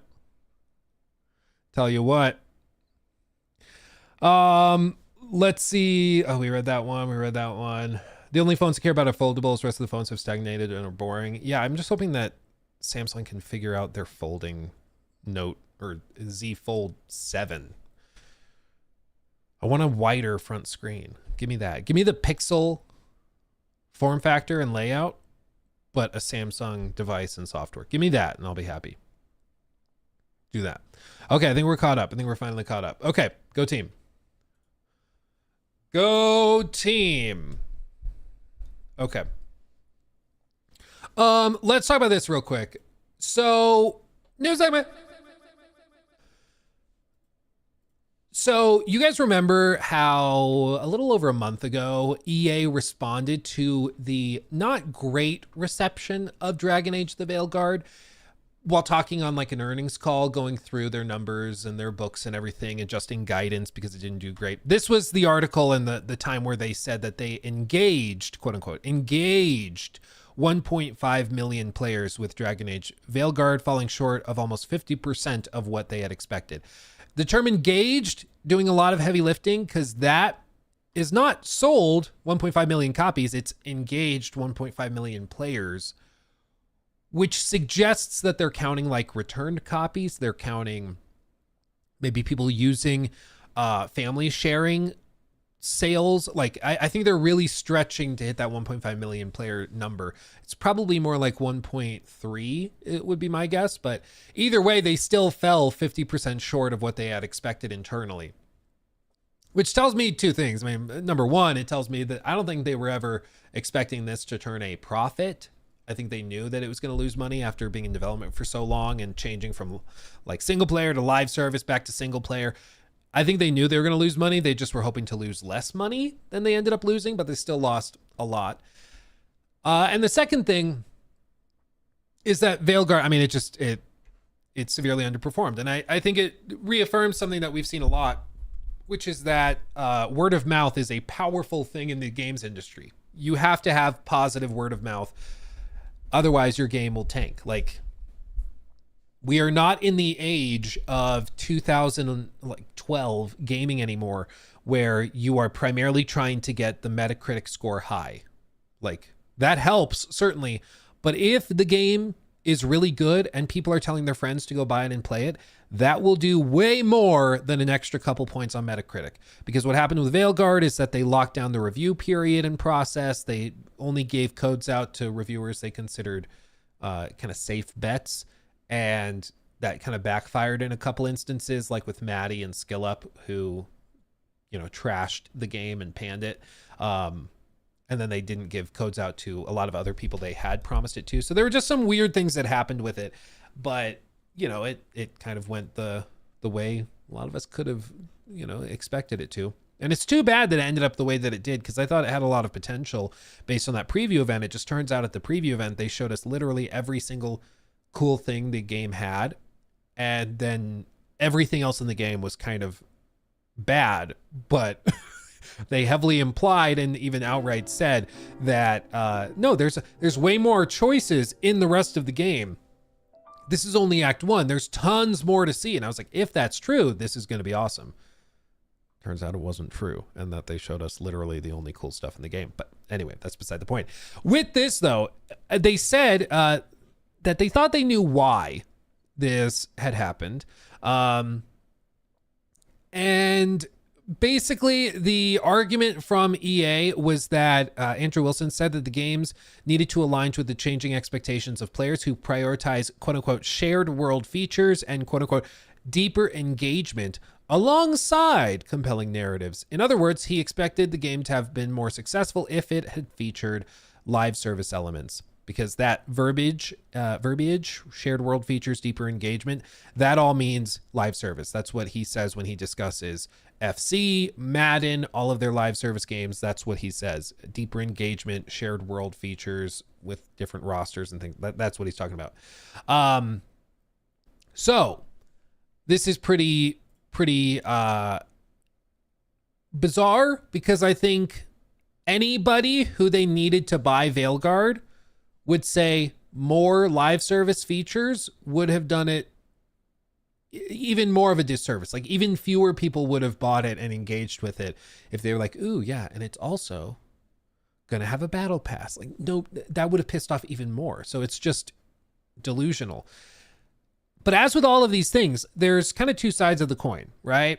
There's the one where it could be that the executive is honestly portraying what he thinks and what he believes to be true.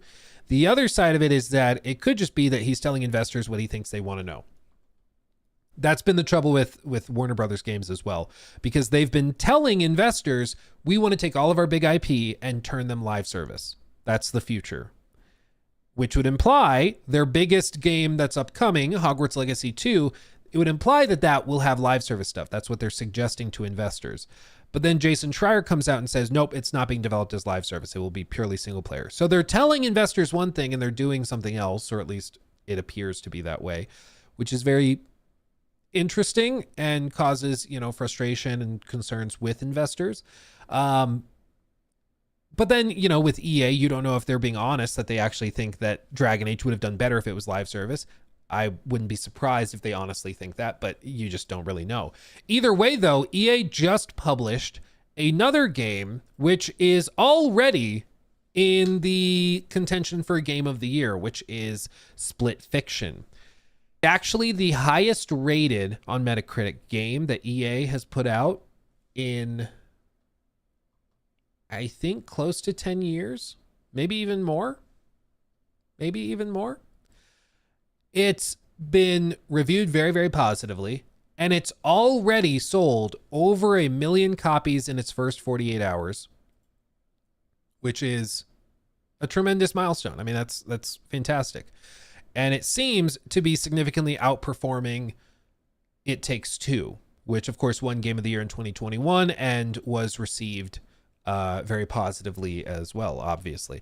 And it sold quite well. But even if you look at like Steam concurrent player numbers, they were well over 200,000 with Split Fiction, and It Takes Two was at like in the 80s. So the game is performing very, very well, and it is like aggressively pro-consumer. Not only does it have no live service elements, it's a co-op game that they encourage you to play in couch co-op, but even if you play remotely through co-op online, you only have to buy one copy. And then you download a free Friends Pass, and then the friend can play with you Logan without Lebec buying it. donated $10 It's through brilliant. Super Chat. Have you seen that straw man video about that dev who says $70 doesn't buy you cruelty? If so, your thoughts? And for the slow crowd, obviously no one deserves death threats and all this stuff. Straw man video about the dev who says your $70 doesn't buy you cruelty. I mean, I've not seen that video. I don't know. I don't know what you mean doesn't buy you cruelty. I don't know what that means. Your $70 doesn't buy you cruelty. I guess I don't understand the question. You don't have to send in another super chat. Just tag me in the chat and maybe reword it. I'm not sure. Oh, it's adorable. What does he mean by it won't buy you cruelty? I don't even know what that means. Who is Mike Dara? I'm not sure. Anyway, yeah, explain it to me. I'll go here. Anyway, the point of this though is that this is a major sales milestone that seems to directly contradict what EA has said a matter of weeks ago, which is that these types of single player or co-op games, these games not featuring live service stuff, can't be successful, and that they need live service elements because that's where the industry is trending towards. And the thing to remember is that like FIFA, Madden, or I guess not FIFA anymore, FC, Madden, all of those, they are massive games. They have millions upon millions upon millions of players, and they make literal billions of dollars. They print money. Nobody's denying that. But that does not mean that there's not a place for these types of games, as we are seeing right now. They still sell very well. People love them. They get critically acclaimed and all of that.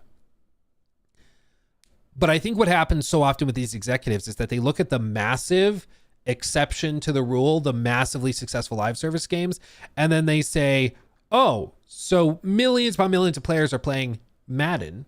Therefore, if we make a what would have been a single player game, but we make it live service like Madden and put in all that monetization, it will do just as well. And it just fundamentally misunderstands how broad gamers are and how the people playing Madden are often not the same people playing It Takes Two or Split Fiction or Spider-Man or Red Dead 2. They're different players. I mean, even in this stream earlier in chat, we had people coming in who are saying, I primarily play FPS games. I primarily play live service games, but I want to try single player games. Where do I go? What should I try? And that right there shows that there are a lot of people that play live service, and that's primarily what they play. And moving into single player is like a shift for them. And it's true vice versa, where there's people who play single player games and don't really play many live service games. Or if they do, they certainly, it's not their main outlet. It's not their bread and butter. They're not spending hundreds of dollars on it. In the same vein, where was this one? Do you guys remember? Yeah. Do you remember this story just a couple days ago where XQC was saying gamers will, referring to GTA 6 costing $100. Gamers will, I'm assuming, yeah. Anyway, he says gamers will sprinkle $300 worth of skins in a year, but suddenly $100 is too much. But it's because they're different audiences. The people that are spending $300 a year on skins in a multiplayer game, they're not the same people that played Red Dead 2 There's some crossover, sure, but these are different groups. They're different markets. And these executives get into trouble when they assume that they're the same, because they're not. They're just not. And it's like XQC is ridiculously rich. So maybe let's not look to him for advice on what's a reasonable price. Maybe we don't do that. Robert, thank you for the 19 months. It is why I stopped buying sports games, because they went from focus on single player to gacha live service games. Well, yeah, and it's just, they print money. Nobody's denying that, but it's just frustrating to see how all these years later in the industry, you still have executives that don't seem to understand that the people playing FIFA or Madden or FC, whatever, are not the same people that are going to be buying your next Dragon Age game. They're not the same people that are going to be playing the next Mass Effect game. Like, they're just different audiences. They're different customer bases.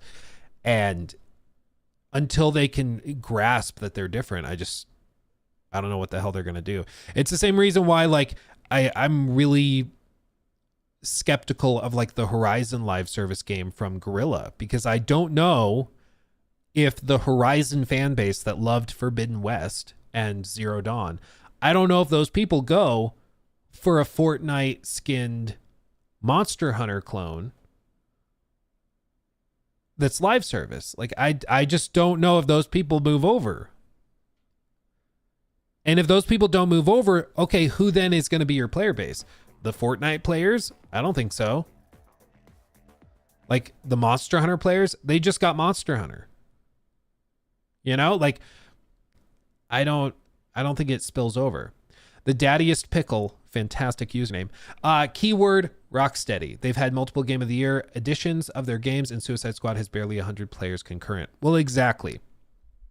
And I think they really thought there's kind of the two layers to it, where they thought that the player bases would like spill over, and everybody that loved Arkham Knight and Arkham City and Arkham Asylum, they'll move over and play Suicide Squad. So that's a lot of players. And Rocksteady is great. They made all these super successful single player games. So now they're doing live service. They will print money, and it'll be a Game of the Year live service game. Boom. We'll be like Overwatch. We'll win Game of the Year with our live service game. And pretty clearly that didn't happen, because it's not the same. With Rocksteady, though, it's more complicated, because apparently that was like the studio's idea. The people at Rocksteady wanted to do that. So I think they started to believe their own hype.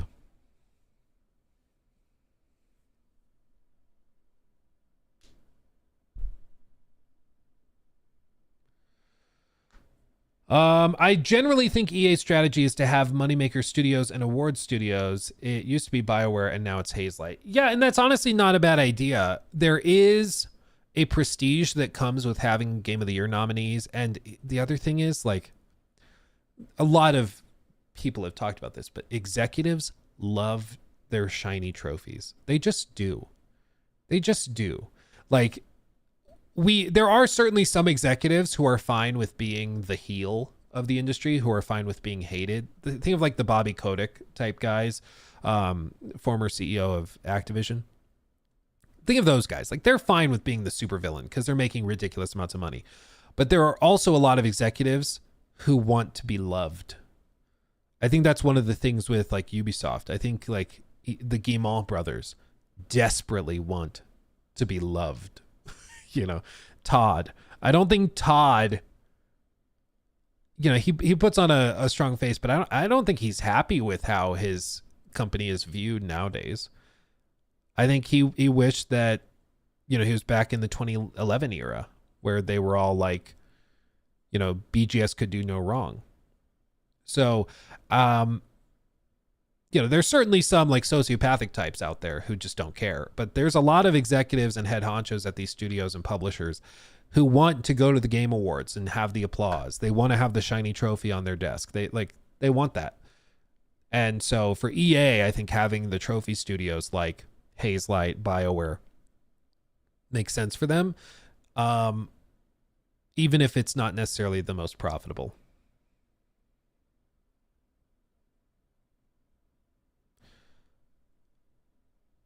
Bobby Kotick complained that his Google images are flooded with his face as the devil. Oh, really? Is it?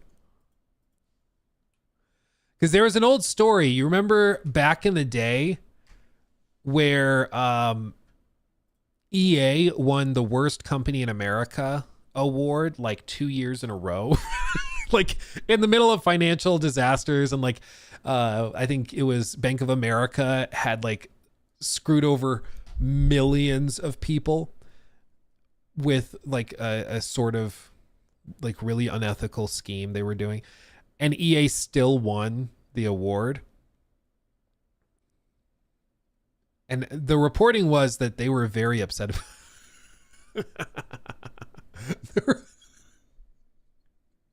Okay, that's pretty good. The reporting was that EA executives were really pissed about it, like very upset about it. That's so funny. It seems like the Google results are kinder than I was expecting. But it might have also, it probably changes with whatever the trending topics are. And he's been out of the news for a little bit.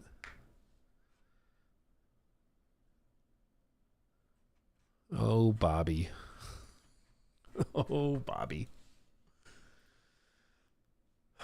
But speaking of EA.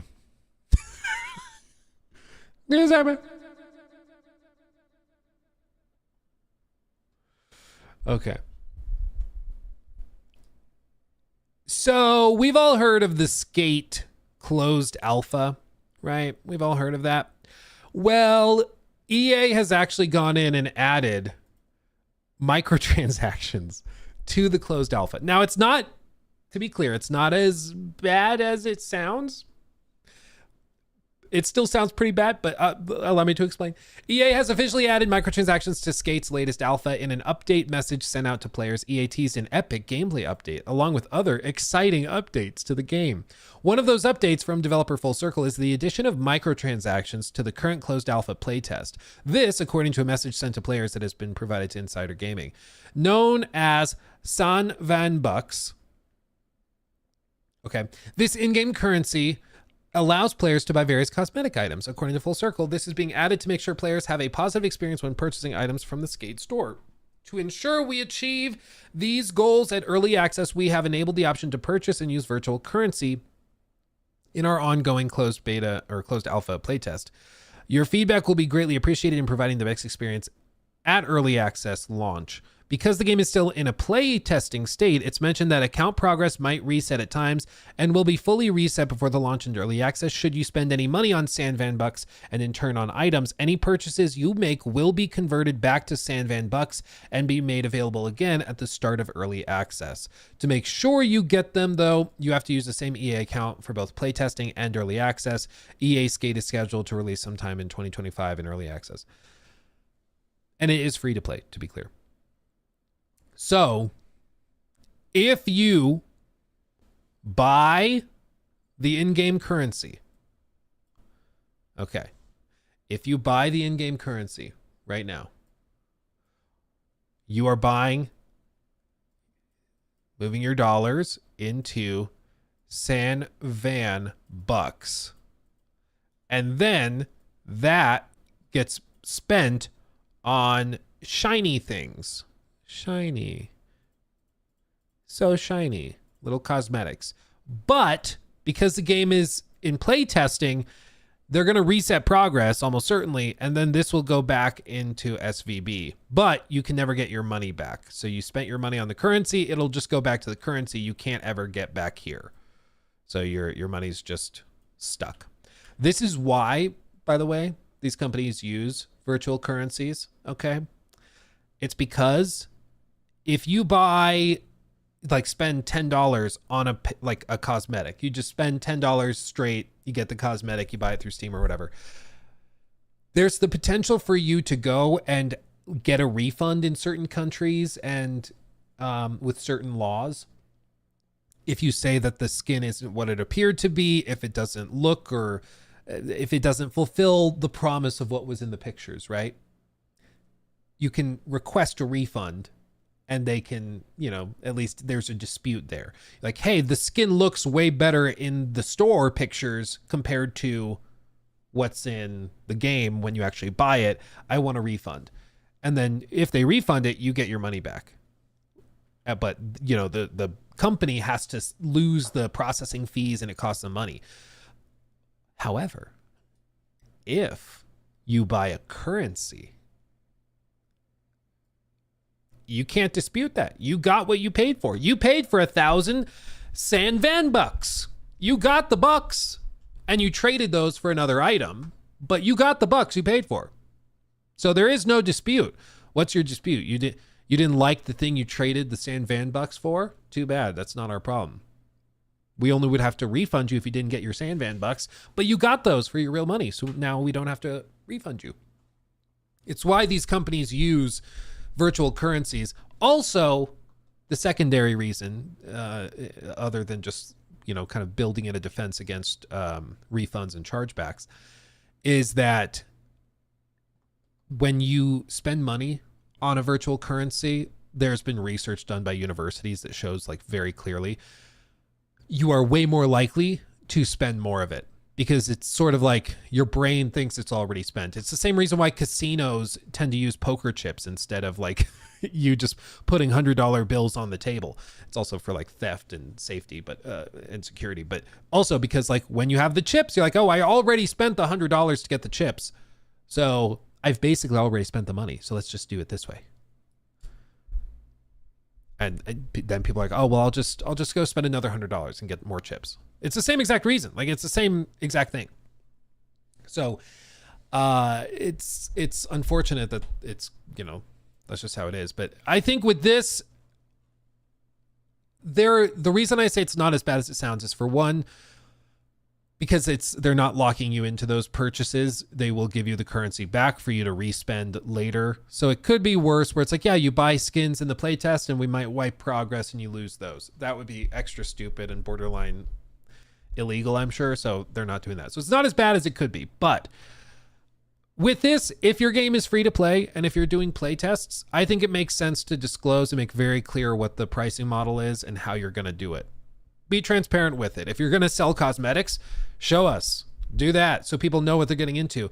And if it's really egregious, people can communicate that. I just did a video on Mecha Break, which is an upcoming mech game. And as part of that video, to the developer's credit, I was like, I need to be allowed to say whatever I want to say if we're going to do a sponsored video. And they said, oh, absolutely. We asked that if you have critiques, like, make them constructive, explain why you have that problem, and help us understand what we could do to fix it. And so we did that. And in that video, I explained how I don't like having mech progress locked behind certain like microtransactions or excessive grind. I feel like if you have something really cool in your game, that should be available to all players instead of a class of players who can afford the microtransactions and all of that, and then a secondary class of players that don't have that extra money. So I think you should treat everybody equally. But because it's in a playtest demo state, players are playing it. They're like, oh, I like the mechanics. I like the game. I think you should change the monetization. I think you should change this because this is the thing I don't like. And they're taking that feedback and hopefully they act on it and change it. So my hope is that players who are playing the Skate alpha, closed alpha, are able to communicate and make it clear if the pricing is egregious, if it's really ridiculous. Obviously, it's a free-to-play game. They have to have like a store microtransactions somewhere, so that doesn't really surprise me.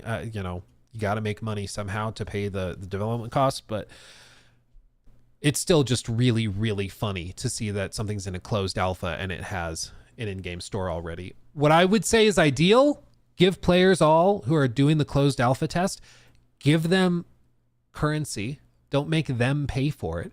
If you're saying, oh, we're testing the shop, we're testing the stores, okay, give them like $10 worth of in-game currency and let them spend it and test it that way. Why are you trying to milk players in a closed alpha? You know, like, I still think that they shouldn't charge for it in a closed alpha state. So that still holds true. But I can at least appreciate that they're trying to test the stores before like surprising everybody at launch with it. But I still think they shouldn't be taking money from people helping them. You know, like they're play testers. Why are you taking their money? But anyway. Store first, game later. I mean, literally with these live service games, they are built from the ground up with those stores. And that's why I don't think you can just like, it's the same thing. We just talked a ton about Middle-earth Shadow of War.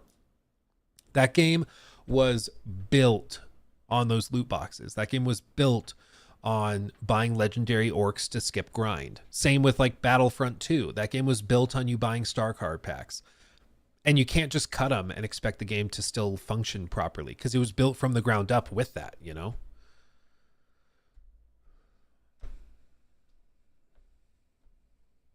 If you're playtesting a closed alpha game and you pay money for virtual currency in that alpha, there's no hope for you. Yeah, that's why, like, to some extent, people are like, oh, it's a tax on stupidity. It's like I watched a whole breakdown from it was like a college professor, and he was saying how he's like, people have been calling for regulations of the lottery systems, and you know, the lottery industry, because overwhelmingly the people that spend money on lottery tickets are the poorest in society. Wealthy people are not spending money on lottery tickets, which is true. I mean, it's overwhelmingly engaged with, specifically by poorer Americans. But he's like, I don't think you should regulate it. This professor's like, I think it's a tax on stupidity and people who don't know math. Those people probably shouldn't have money. He's like, bro don't give a crap. He's like, yeah, you should be taking the money from people who are bad with money. They don't deserve it. Give it to me.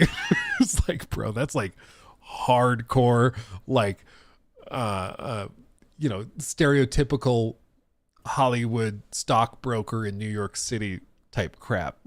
He's like, if you're bad with money, I should have it. I'm good with money. I'll invest it. He's like, they're going to spend it on lottery tickets. Foolishness. It's one of the things he kept saying. Foolishness. I want to be an old man who just randomly throws out, adjectives and adverbs and things at random things. And yet, like, you know exactly what I mean. Bro's a cartoon villain, capitalist. Yeah. I mean, literally. It's like, if we were writing a movie and you wrote that guy in, you'd be like, let's tone him back a little. This is a little silly. But anyway. Let me talk about this because this is funny. Did I miss your super chat? Hold on. I got to catch up on a couple. I'd hate to do it. I think maybe for future streams, I might have to put, to be clear, I'm not doing it this time. I think for future streams, I might have to put like a minimum of like $5 or something. Otherwise, I just get caught reading. It's wonderful. I appreciate it greatly. But otherwise, I just get caught reading super chats for like an hour and a half. We don't get to topics. And also, like, you guys don't have to give me money just to get your comment read. Like, tag me in chat. I might miss it once or twice, but Neardridge says, I came late to the party. Did you watch the AC launch trailer? Yes, we did pull that up. Capitalist Luke, yeah. Exactly. Foolishness. Real serious. Thank you for that one. Free idea for EA. Your skateboard will degrade and you'll need to buy trucks and grip tape with sand van bucks in order to keep playing. Also, your virtual knee surgery when you inevitably get hurt. What if they had an actual system where it's like, oh, you failed at this trial and you broke your leg, and you can either go and like strap it with, just twigs and duct tape, and it'll work well. You might have a couple more races in you before you have to turn the game off for the night and wait till tomorrow. Or you can afford to spend the virtual currency on an actually good surgeon, and then you go get actual treatment, and then you're good. It's like a whole mini version of the American healthcare system in a video game. That'd be brilliant. I'd love that. Edwin, thank you for that one. I genuinely think EA's strategy. Oh, I did read that one. Who did I miss? I don't see. I don't see the missed one.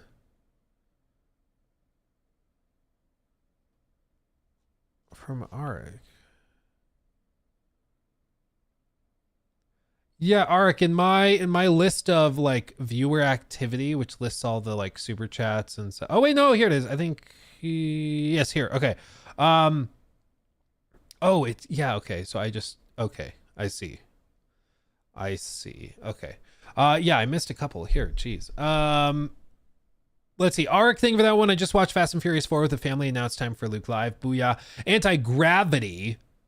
Fast and Furious 4. Watching it. Is that a family movie? I've never watched any Fast and Furious movies. I'm going to be real with you. I just haven't. We need a foolishness, Luke Stevens shirt. I'd be okay with that. I love me some foolishness. Jacob, remind me to do that. Maybe text me and I'll remember to do it. Anti-Gravity. Hey, Luke, love the channel. Ooh, baby. Have you seen the Adam Fallout gameplay deep dives? What do you think? The closest we'll get to Fallout 5 for a while. I do have them pulled up. We just haven't gotten to them because I keep getting distracted. Shocker, right? I know. Stunning. Luke, what do you believe the chances are that the Last of Us show just continues into a new plot material or a prequel that they abandoned the game format? I don't know, dude. It's not a 0 because they've said a bunch of times that they're like, it's a different version of the story. Like, what does that make? Like, what are you saying? It's a new version of the story? Like, either it's The Last of Us Part 2 or it's not. What do you mean it's a new version of the story? It kind of implies that they're changing a lot more, you know? So I'm not sure. Jono, Luke, been following your vids for a long spell. You stand out. Thanks from Sweden, mate. I can't read. For good and thought-worthy content. Thank you, Jono. Thank you. And hopefully you're having a good day.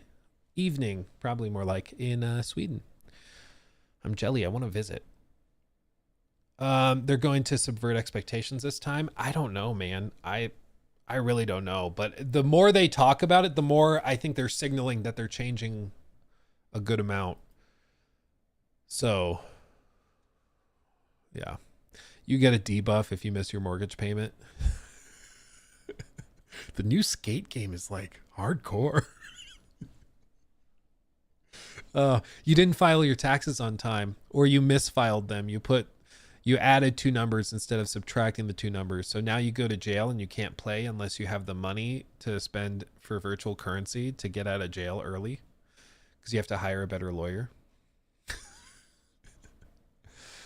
Oh man, they should hire me. We got this. I actually think if you did a game like that was just like a total parody of microtransactions and everything, I think it would actually do well. I think people would eat it up. Is the euro monopoly money too, or does it count as real money? I don't know. It's real-ish right now. It's real-ish. Yeah. I think, you know, you guys are getting there. But not there yet. One day you'll have full monopoly money like Canada and Australia. I feel for you guys. It's not easy. I visited Canada recently and I was surprised because people were like, we could go out to this restaurant, but the drinks are expensive. And we went out and, you know, the drinks were premium drinks. They were whatever, like 15, 16 Canadian dollars or whatever.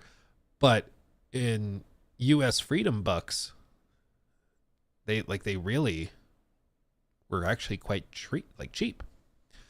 Because what is it? Like 15 CAD to USD. Yeah, it's like $10 in the US. That's like a happy hour drink where I live. Granted, I live in Colorado, which is an expensive state, but I was like, wow, dude.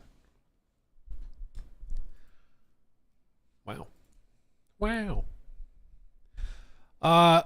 Krimis, thank you for that. Luke, I just downloaded Death Stranding to play for the first time. What can I expect? Expect an actual acid trip. I think that's what you should expect. I think you gotta expect an actual acid trip. You gotta try poutine whenever you're in Canada. It's my favorite. Yeah, dude, I went to one place that was unbelievable. They had the actual like rotisserie chickens cooking on like an actual wood burning like grill thing, and they're turning it, and then they would go and rip off some of the chicken, and then they mix it in. It was like unbelievable, and it was so good. It was so good. I cannot remember the name of it. I think I took a picture of the storefront, but I have to dig through my pictures to do it. Okay, 53 Nights. Underrated comment. Nah, screw poutine. I stand with Zelensky. Oh, okay, that's funny. Clever. Okay, let me see if I caught up on everything else. Let's see. Yes, podcast with Jor is happening today. Yes, he came into the light, out of the shadows. He's back. Let's see. Good to see you, Luke. Happy to be here. Yes, thank you, Daniel. And okay, I think I saw all those. Okay, I think we're caught up. Okay,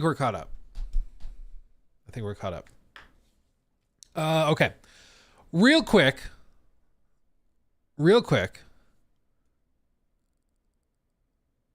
I love Luke when he's super distracted. You're doing it to me right now. It's happening. I can't be trusted. Real quick. News.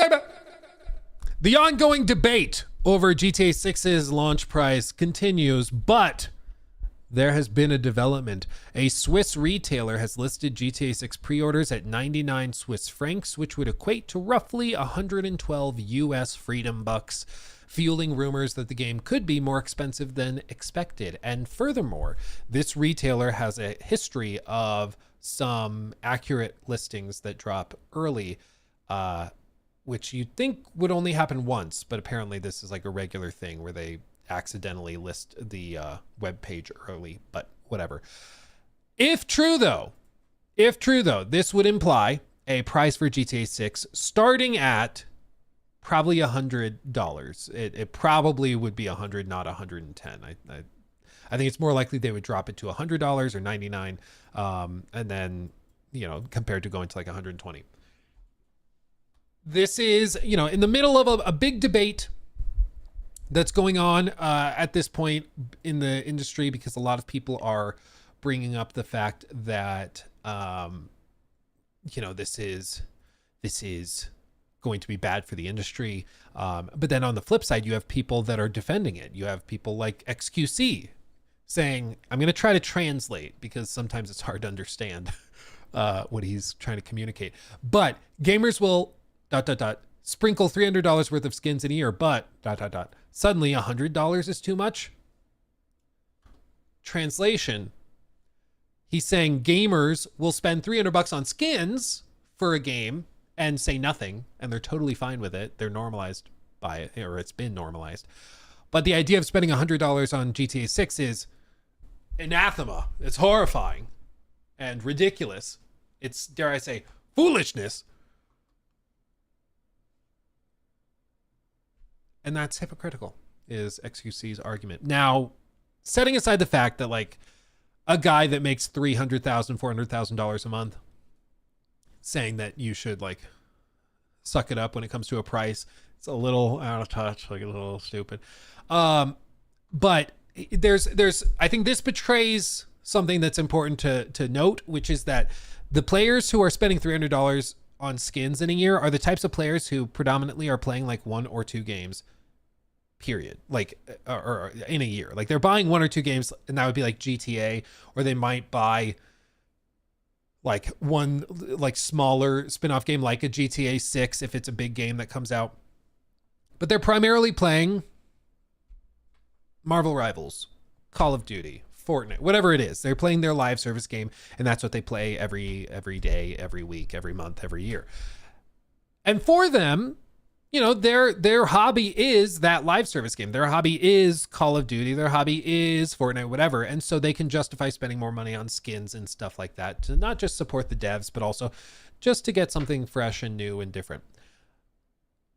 Those players are not the same players that are that are really concerned over the pricing shift, because if you play just one game, of course you don't care that much if the whole industry elevates prices to $100 a unit, right? It doesn't matter that much. Because it's like, well, I only buy one game a year or 2 games a year. So yeah, I can spend an extra $30 going from 70 to 100. Not a big deal. Whatever. If it's a big enough game that I'm excited for, who cares? I'll just save the $30 up and we'll be fine. But the reason that more people have been very concerned over this is because of what it's going to do to the rest of the industry, which predominantly and primarily will affect those who are buying more than one game a year. And that is that if the domino falls and Take-Two charges $100 per standard edition copy of GTA 6, the fear is that then every other publisher in the AAA space will follow suit. They will come out and they'll charge $100 for, you know, whether it's Assassin's Creed, Fable, or the next FromSoft game, or whatever it is. I mean, any number of big AAA developers will see, you know, Capcom, Bandai Namco, all of them will see that this is now acceptable and normalized, and they'll jump in and start charging that much as well, which is what happened when Take-Two started charging $70 for NBA 2K21 and normalized that higher price point. Everybody else started doing it. And now it's very normal. That's just what AAA price is now. And when you have a company that comes out and charges $60 for their game, it's seen as a gift. It's seen as generosity, the sort of Machiavellian, like, oh, well, because we've been hard with you before, now when we're soft, it feels like a gift, even though we're not actually being gentle with you. It just feels that way in contrast. And I think that's where the primary concern is that once you've raised the bar to this point, everybody else will go to it, and you just kind of have to suck it up and deal with it. Which is, I think, certainly the strategy in this case. So at this point, I still think the most likely outcome is that GTA 6, the base version, is like $70. But I think they will do like a week of early access for $120 or $150 deluxe edition, and they'll milk you dry with that because nobody's going to want to play GTA 6 a week after everybody else has. So I think you're going to see a ton of people that are upset about it that will still buy it and play it early access with that version. I think it's also going to be a digital only launch. I think they'll do a physical version later probably, but I think they're going to do a digital only launch at the start to avoid like leaks and stuff like that. That's my expectation. That's my guess. The more time goes by, the more people come out suggesting that they should go to 100, like investment firms saying they should go to 100.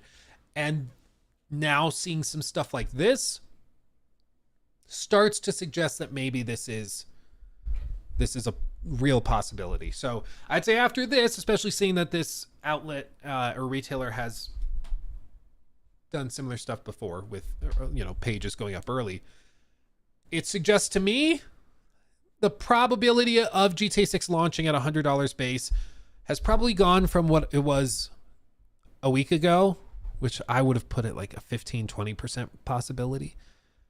Now I'm more at like 25 to 35%. I think it's getting significantly more likely that we're hitting this price point. And I mean, all of this, like as we see more and more posts and as you see more streamers coming forward and kind of conditioning the audience and the broader gaming public to accept the idea of $100 price point, it becomes easier and easier. Because what's going to happen now? Imagine if they release the trailer 2 tomorrow, and they announce pre-orders are live. You pull up the pre-orders and it's $100. A year ago, everybody would melt down and be like, what the hell are you doing? Now what's going to happen? Yeah, I had a feeling they were going to do that. Oh, well, kind of lame, but what are you going to do? It's been already, it started to become normalized. You're starting to get desensitized to the idea because it's been discussed so much. It's been brought up so much. And you have a lot of very visible, big name people that are more normalizing it and bringing it up and saying like, yeah, it's not that big of a deal. Yeah, it'll be fine. And that's, I mean, this is exactly this type of statement from XQC is like, it could be worth millions to a company like Take-Two to have his very young, impressionable audience get normalized to the idea. Like that's the key. because if they can disarm people, that goes a long way. And what do you see? 31,000 likes on this post. 31,000. I've already told you guys, I did that TikTok video where we posted a stream clip where I was talking about this pricing at 100 versus, 70 or, 150, whatever it would be. And on YouTube comments, overwhelmingly, people are like, nope, if they do that, I'm not going to buy it. Nope, I'm not going to touch it if they do that. But what happens on TikTok, which is a much younger platform? Like most of the people in the gaming space there are like 15 to 17 years old, or like more 12 to 17 years old. Overwhelmingly, the comments are, well, the game's going to be great, so I'm going to buy it anyway. Who cares? Yeah. Oh, if you can't afford that, you're a brokey and you probably shouldn't be playing games anyways. It's become like a social status thing where if you say that you don't like the idea of them moving to $100, you're like mocked as a brokey. It sounds silly. It sounds insane. But with some of the younger audiences, that's what's happening. It's being shifted into this bizarre like social class thing where if you don't want it priced at 100, it's just because you're broke. Because all of the like wealthy people that the younger generation is looking up to, they're saying, no, that's whatever. And they want to be like them. They want to be rich like XQC, so it's like whatever. Now, I'm doing well financially. I do quite well thanks to you guys and your tremendous support and views and engagement on videos and stuff. Like I do quite well for myself, as does my team, my employees that work for me. And yet, I'm still going to say that I think $100 would be a bad precedent. I think it would be bad for the industry. I think it will actually lead to even higher expectations naturally from consumers, which means that publishers are going to have one hell of a time getting games to the point where people feel they're worth $100. And I think it's just I think it would be really bad for the industry long term, especially. It'd probably be a dream come true for Xbox for their Game Pass lineup, because it makes Game Pass all the more of an incredible value. But also at the same time, it also would justify Game Pass raising prices again, because they're like, yeah, well, now you're getting not $70 games included day one, you're getting $100 games included day one. So everything would start to rise. I mean, all the prices would start to shift up. Yeah. I loved Warhorse still kept KCD2 at 60, not 70. Well, but even that, all fantastic. You loved that because they didn't raise the price to 70 when they just kept it at AAA price for, prior to the price hike. What's going to happen here is if the price is normalized up to $100, companies that release their games at 70, you're going to be like, oh, I love that they did that. They only charged $100 for X, Y, or Z instead of, they could have charged $100 for the next Resident Evil game, but they didn't. Instead, they only charged, 70. It was really generous of them. Even though they're charging like full price, but because they've normalized the bar being up here and the price ladder works the way that it does, it feels like you're getting a deal, and that's part of the idea, it's basic human psychology. Just look at Kohl's, the store. Like, you'll see a pair of shoes in Kohl's and you're like, wow, it's 35% off. What a deal. If you Google that pair of shoes, the discounted price is just the normal price, but the sale makes it look like you're getting a really good deal when you're not. But you're weirdly way more likely to buy that pair of shoes because you think you're getting a good value. And the same thing would happen if a company launches a game at 70 or even $80, if 100 is perceived as the anchor point. Exactly. Because if the price is anchored up here, anything below that feels like a discount, feels good. Like, wow, I got a good deal on this. When you didn't really. But that's why every executive in this industry, every sales manager, all of them are praying to the gods of gaming that Take-Two does this. Because if they raise the price to 100, it will give them an excuse to you know, start anchoring their prices higher, and everything else kind of follows. And I see the counter argument already, which is, well, if every executive wants this and the executives are primarily cared about the business of gaming, wouldn't that imply that raising the prices would be good for the games business, for the gaming industry? If you raise the price and executives are excited about that, wouldn't that imply that therefore it would be better for gaming?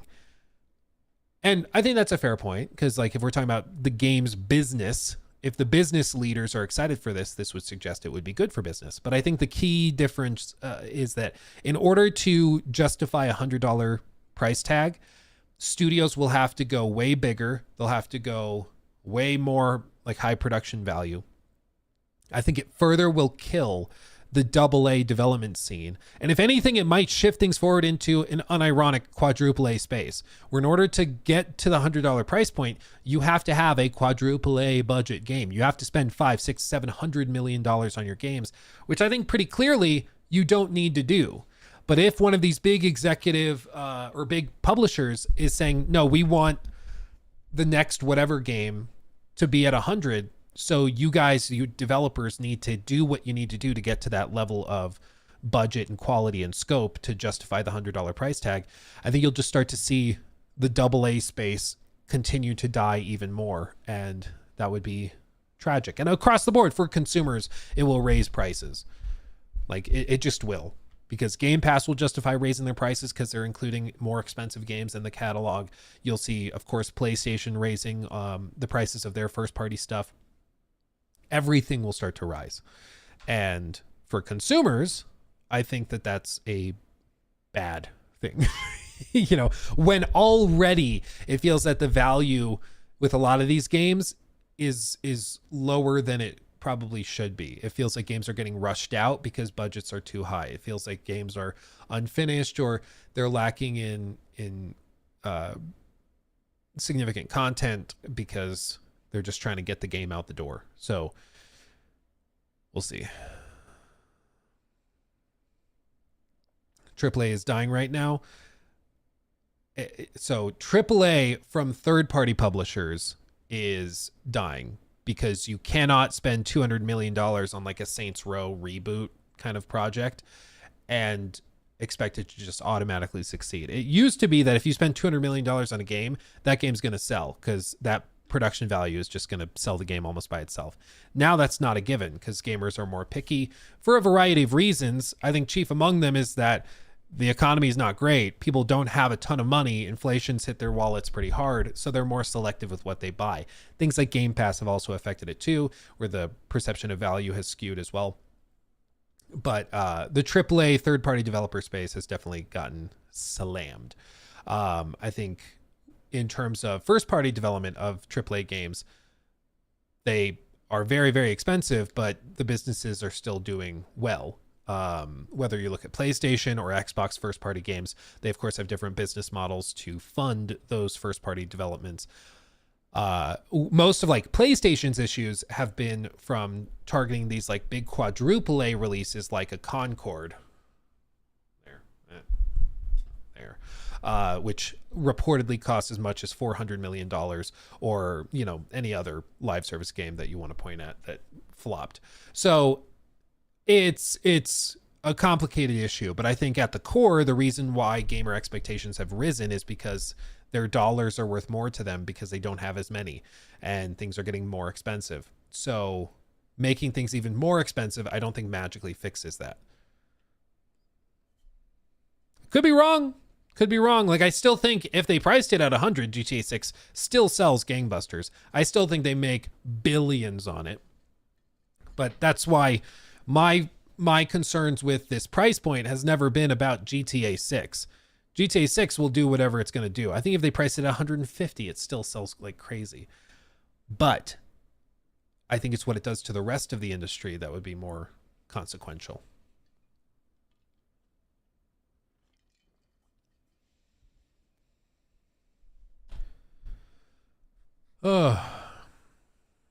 If prices rise that much, I might have to focus on cheaper hobbies. Yeah, something affordable like Warhammer or something. Something that will be cheaper in comparison. Sam Mike Mac, thank you for the sub with Twitch, or sub over on Twitch, my friend. Thank you. Arik, oh, you can't afford $100 game. What a brokey. Dude, some of you guys were here in that stream when Suicide Squad launched, and we went to Twitch to see who was trying to play it. And one of the guys we pulled up on Twitch, he was waiting to get in because it was like, I think they were having server issues or something. I don't remember. But he was calling, we pulled up his like Twitter, and he had been calling people who were complaining about the $70 price point. They were complaining, he was calling them brokies for not wanting to spend $40 or $70 on Suicide Squad. So he's like saying, if you don't like the price point, it's because you're broke, loser. And that was like the level of discourse we got there. But it's the same thing that happens, like you see it on TikTok all over the place, unfortunately. Like,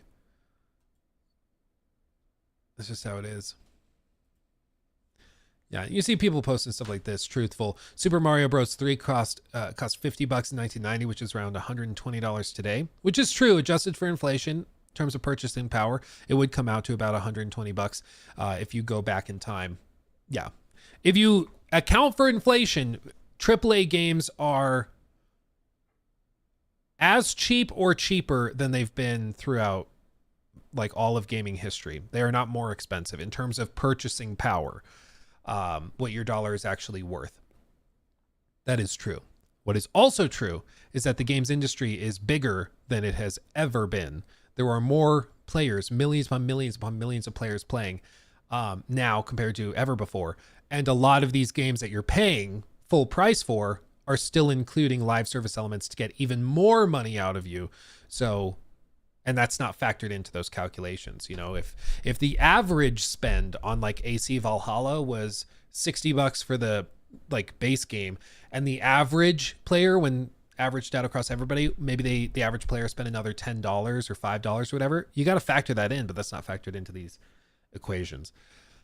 But more than anything, I mean, the games industry is bigger than ever. So yes, it is cheaper per unit now, but it also is, you have many more millions upon millions of players buying these games, which also affects it. How much does the average American have to use on games in a month? After paying rent, food, power, health insurance, $70 to $100 might actually be a lot of money. No, exactly. Like, you know, I've been in the spot where like I could not afford to eat anything but those like 69-cent ramen noodle packs, because if I spent money on like Taco Bell, because Taco Bell was like a treat for me to go get like a rice and cheese bean burrito for $1 during college. Like I couldn't put gas in my car to get to work. So like I've been on that level of on the edge before financially, and it's not easy. I mean, it's rough, but that's why like I don't think we should be rooting for the, you know, massive multinational corporation that's trying to increase their multi-billion-dollar profit every year by 5% or 6%. I think we should be looking out for the little guys and trying to make the industry more accessible to people, not less. They're now $1.20. Yeah, now they are. Dude, they used to be even cheaper. Okay. Fam, we have to reset because we're going to do the podcast with the one and only Joe Raptor. So let me catch up on these super chats real quick, and then we will do that. I personally don't think other companies will do it because their audience knows it's not on the same level. They'll shoot themselves in the foot. I think you'll see sports games shift up there. I think you'll see Call of Duty shift up there. I think you'll see the big stuff. And then, you know, you might see, you know, a lot of other companies starting to only release at 70. But like I said, that price anchor has been set. So it feels way like a better value, even though it's not. Let's see. And then also thank you for the 5. Any other company that thinks their game is on the same level as GTA 6, which is an anomaly, are completely delusional and deserve the backlash. Yeah, that's why I think it might even be Take-Two with their next like NBA game that does it. And they'll expect backlash, but they're just going to be like, yeah, bring it on, whatever. So I think they're going They might try. Again, I still think it's way, way more likely they launch at 70 and then do early access, digital only, exclusive to like a $150 version or something. But time will tell. Time will tell. They already did it with WWE 2K25. Oh God. They've started. Okay, fam. I'll be back. If you're on Twitch, just hang out for 10-15 minutes. We'll be back with Joe Raptor for the podcast. And if you're on YouTube, keep an eye out in the next few minutes for the next stream event, which I will have set up there. Okay.